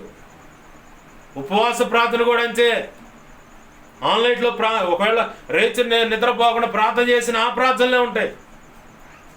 ఈ సమయంలో పలానా వ్యక్తి ప్రమాదంలో ఉన్నాడు, ప్రమాద పంచులు రాబోతున్నాయంటే ఆ ప్రార్థనలే. ఇదిగో పలానా వ్యక్తి చచ్చిపోవాలని చెప్పని ఆలోచన కలిగి ఉంది ఒక ఆడపిల్ల, ఇదిగో మగ పిల్లగాడు ఇలా చచ్చిపోవాలని ఆలోచన కలిగి ప్రార్థన చేయంటే ప్రార్థన చేశా నేను. మెలుగు కలిగి నీకు నిద్ర రాకపోతే మోకాళ్ళి వ్యర్థమైన ఆలోచనలు పెట్టుకోమాక. మోకాళ్ళని లేదంటే వాక్యమన్న చదువు లేదా వాక్యమన్న విను. ఒకవేళ వాక్యం వింటే నిద్రపోతే మంచిదే, ప్రశాంతంగా దేవుని పనిలో ఉంటానే, దేవుని మాటలు వింటానే నిద్రపోతున్నావు కదా. ఖాళీగా అంటూ ఉండొద్దు. ఒక సమయంలో నీకు వ్యాధిని అనుమతించినట్టుగా కృంగకొడతాడు సైతాన్ గాడు. నా ప్రభు నాకు నేర్పిన విశ్వాసపు మెట్టు ఏంటంటే, ఆ బలహీన గడియల్లో కూడా దేవుని సన్నిధిలోకి వెళితే, నన్ను ఏమైనా దురాత్మలు వెరిపిస్తుంటే దేవుని సన్నిధిలోకి వెళ్ళేటప్పుడు ఆ వాకిలి కాడ నుంచి అటు వెళ్ళి పారిపోతాయి దెయ్యాలైతే. అపవాదికి సంబంధించిన దోతలు, అపవాదిగాడైతే దేవుని సన్నిధిలోకి వెళ్ళి మోకాళ్ళ మీద నిలబడి 5 నిమిషాలు స్తుతిస్తే బలమైన ఆయన శక్తి నా మీదకి వస్తుంది. 50వ కీర్తన 23వ వచనం అక్షరాల నెరవేర్చబడుతుంది. స్తుతి యాగము చేయబడి నన్ను మయంపరుస్తున్నాడు, తద్వారా దేవుని యొద్ద నుంచి రక్షణ కలుగునట్లుగా మార్గము సరళపరుచుకుంటున్నాడు. అప్పుడు ఎవరు వస్తారు స్తుతిస్తే? దేవాది దేవుడు వస్తాడు. ఈ సైతాన్ గాడు ఉంటాడా నా పక్కన? వాడి దూతలు ఏమైనా పనిచేస్తాయా? అప్పుడు ఏమొస్తుంది నాలోకి? దేవుని శక్తి వస్తుంది. వెంటనే మోకాళ్ళు వేసి ప్రార్థన చేస్తే ఎన్ని గంటలు ప్రార్థన చేస్తావో కూడా నీకు అర్థం కాదు. నా జీవితంలోకి దేవుడు అనుమతించాడు ఆ అనుభవాన్ని. అసలు నేను 5 నిమిషాలు కూడా మోకాళ్ళ మీద నిలబడలేను అనుకొని ఇదే చంద్రమౌళి కాలనీలో 3వ లైన్లో ఉన్న మందిరం, ఆ మందిరంలోకి వెళ్ళి మోకాళ్ళ మీద నిలబడి, ప్రభువా నేను బాగా బలహీనంగా ఉన్న, నా వల్ల కావట్లేదని స్తుతిస్తూ ఉన్నాను. కొంచెం శక్తిని కూడగట్టుకొని 5 నిమిషాలు స్తుతించానో లేదో ఒక్కసారిగా బలమైన దేవుని శక్తి నా మీదకి వచ్చింది. వాడి దుష్టుడు, వాడి సంబంధించిన దూతలన్నీ పారిపోయాయి. 5 నిమిషాలు కూడా నిలబడలేని నా చేత 3 గంటల పాటు మోకాళ్ళ మీద నిలబెట్టాడు. 2 గంటల పాటు మోకాళ్ళ మీద కూర్చొని ప్రార్థన చేసేలాగా కృపనిచ్చాడు. టోటల్గా 5-5:30 గంటల పాటు దేవుని సన్నిధిలో ప్రార్థన చేయడానికి అవకాశం కల్పించాడు. ఆమేన్, హల్లెలూయా, హల్లెలూయా. ప్రభు అంటున్నాడు, ప్రభు చెబుతున్న మాట, శోధనలో ప్రవేశించక మెలకువ కలిగి మీరు ప్రార్థన చేయండి. ఆత్మ సిద్ధమే. ఆత్మ అంటే బలంగానే ఉంటుంది, శరీరం మాత్రం బలహీనం అవుతున్నాయి. బలహీనత పొందినంత మాత్రాన నువ్వు ఎనిక్కడుగే మాక. ఈరోజు చేయాల్సిన ప్రార్థన వెనకై మాక. శక్తిని గోడగట్టుకొని నీ చేతనైనంత వరకు ప్రార్థన చేయి. వల్ల కావట్లేదా? ప్రభువా ఈ ప్రార్థన నా వల్ల కావట్లేదు, నీకు అప్పచెప్పకుండా నన్ను క్షమించని ప్రార్థన చేసుకో. మిగతా సెక్షన్ ప్రభు చూసుకుంటాడు. ప్రభువా నేను చాలాసార్లు నా మనసుకే సంతృప్తి కలిగినటువంటి ప్రార్థనలు ఎన్నో చేశాను. ఆ చేసిన సందర్భంలో ప్రభుని ఒకటే చెప్పా, నా మనసుకే ఈ ప్రార్థన సంతృప్తి అనిపించట్లేదు. మరి నీకు ఎలా ఉందో నాకు తెలియదు, అయినా నా శరీరం సహకరించట్లేదు. కాబట్టి ఇంతటితో నేను ముగించుకుంటున్నాను ప్రభువా, మిగతా విషయాలు నువ్వే చూసుకో, నాకు సహాయం చేయని చెప్పని ప్రార్థన చేసుకుని పడుకున్న రోజులు కూడా ఉన్నాయి. నీకు ప్రార్థన రావట్లేదు, అదే చెప్పు దేవునికి. అయ్యా నా వల్ల కావట్లేదు, అదే చెప్పు దేవునికి. అదే ప్రార్థన. ప్రత్యేకం కూర్చొని ఏదో యుద్ధం చేయమని కాదు దేవుడు చెప్పింది. నీ మనసులో ఏమో చచ్చిపోవాలనిపిస్తుంది ఇప్పుడు నాకంటే అదే చెప్పేసరికి నేను అదే చెప్పా చాలాసార్లు. నాకు బతకాల లేదు, నేను చచ్చిపోవాలనుకున్నా, నన్ను చంపేసి నన్ను ఉంచమా, కానీ అదే ప్రార్థన, అదే చెప్పా. ఆ మాటలు పలికినప్పుడు ప్రభు అనుకుంటాడు తిక్కల మాటలు ఇవన్నీ అనుకో. అలా అడగంగానే ఎమ్మడి తీసుకున్నాడు. ఈరోజు మీ మధ్యలో ఉండే సందర్భం ఉంటుందా? ఏంది? ప్రభు యొక్క మహా ఉచిత కృప చొప్పున ఈరోజు ప్రభు మనందరితో మాట్లాడుతున్న మాట ఏంటంటే, మీరు శోధనలో ప్రవేశించకుండా, నీ కుటుంబంలో సమస్యలు తాండవిస్తున్నాయంటే, నీ బిడ్డల మాట వినకుండా తిరుగుతున్నారంటే, నీ తల్లి కావచ్చు తండ్రి కావచ్చు ఎవరైనా చెడు మార్గంలో ఉన్నారంటే, నువ్వు మంచి మార్గాన్ని ఎంచుకున్నాగా నీ మోకాళ్ళ పెట్టుబడి ఎంత చెప్పు? నీ మోకాళ్ళ పెట్టుబడి ఎంత? ప్రభు అడుగుతున్న మాట ఇది.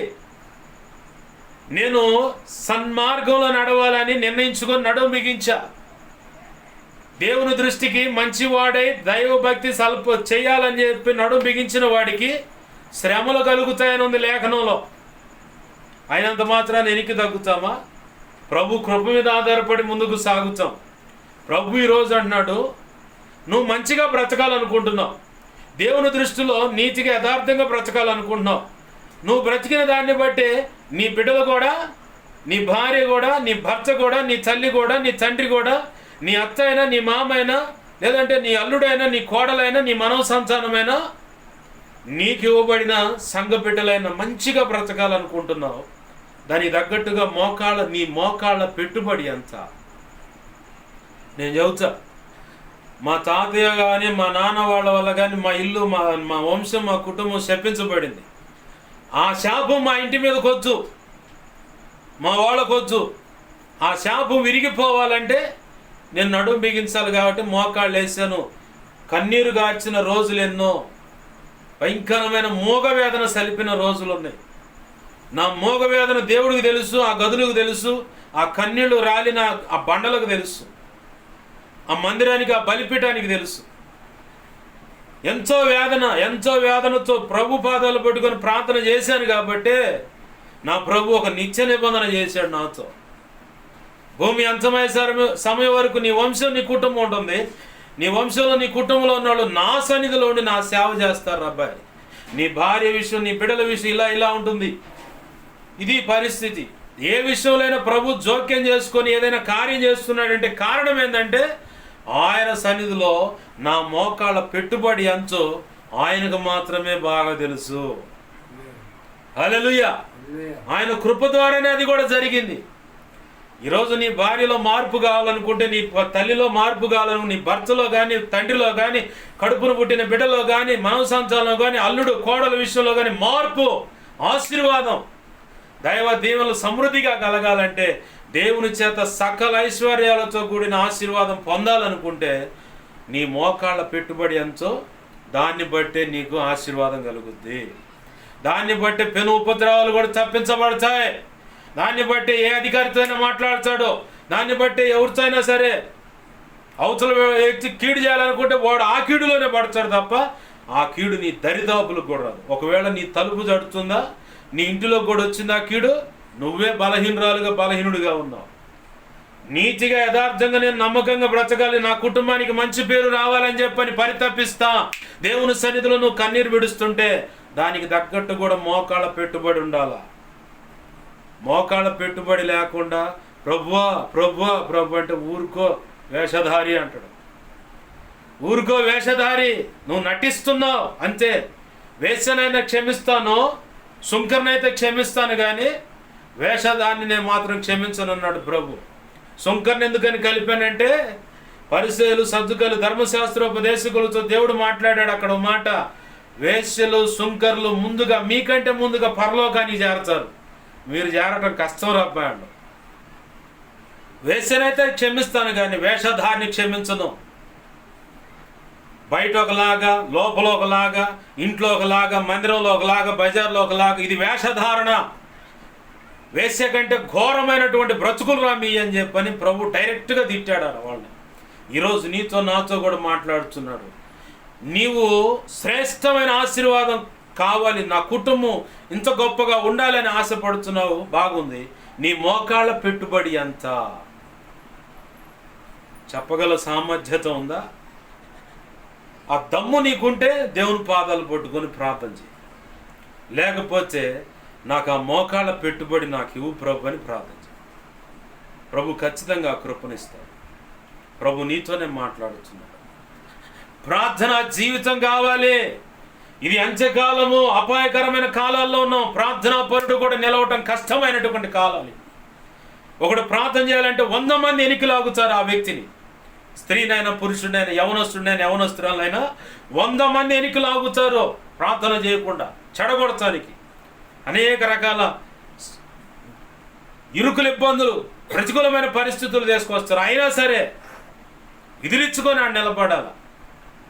అవసరమైతే నష్టానికైనా దాన్ని వదిలేసి దేవుని సన్నిధి, దేవుని పాదాలు, ఆ పాద సన్నిధిలో మోకాలేసి ప్రార్థన చేయాలి. నేను ప్రార్థన చేయాలి. ఈ సమయం నాది ప్రార్థనా సమయం. క్రమశిక్షణ కలిగిన భక్తి సాధన, క్రమశిక్షణ కలిగిన ప్రార్థనా జీవితం, క్రమశిక్షణ కలిగి దేవునితో నడవటం, క్రమశిక్షణ కలిగి దేవుడు చెప్పినట్టు అడుగులు వేయటాన్ని బట్టి అన్ని విధాలను ఆశీర్వదింపబడతావు. నేను దానికి ఎవరినో చూపించిన ఎగ్జాంపుల్గా మీ ఎదుట కనపడుతున్నా. నేను కొంతమందికి అర్థం కాదు, నాకు తెలుసు ఆ సంగతి. ఇంతకంటే గొప్ప ఆశీర్వాదం కావాలా నీకు?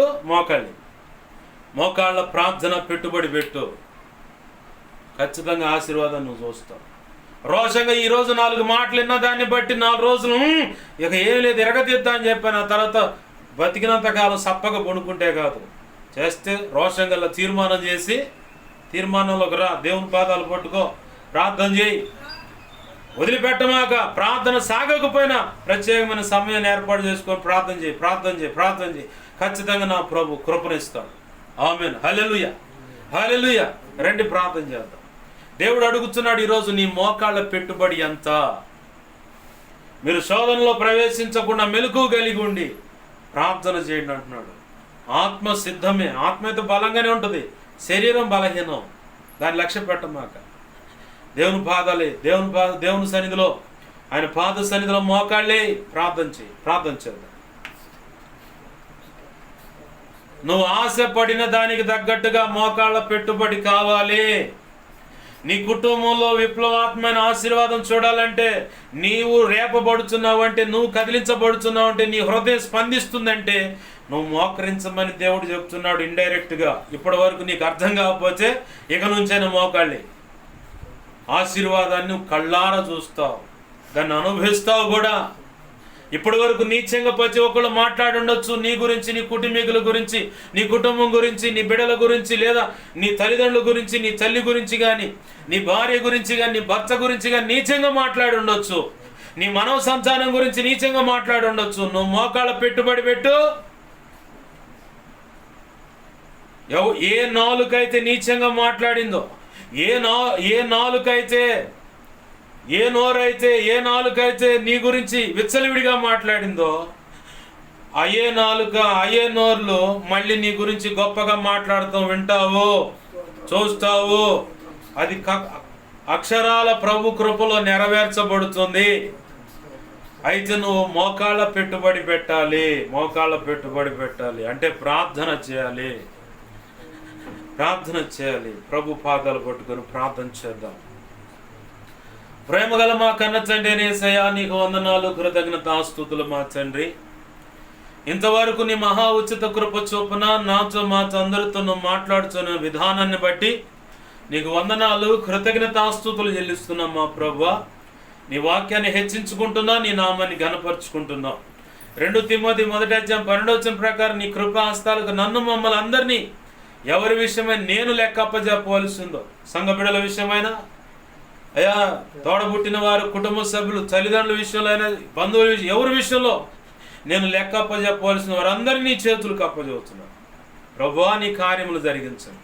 విన్న మాటలను బట్టి ఏ హృదయము కదిలించబడిందో, ఎవరు పశ్చాత్తాపంతో నీ పాదాలు పట్టుకుని ప్రార్థిస్తున్నారో ప్రతి ఒక్కరిని అయా మోకాళ్ళ వీరులుగా, మోకాళ్ళ ప్రార్థన వీరులుగా మార్చండి యేసునామములో.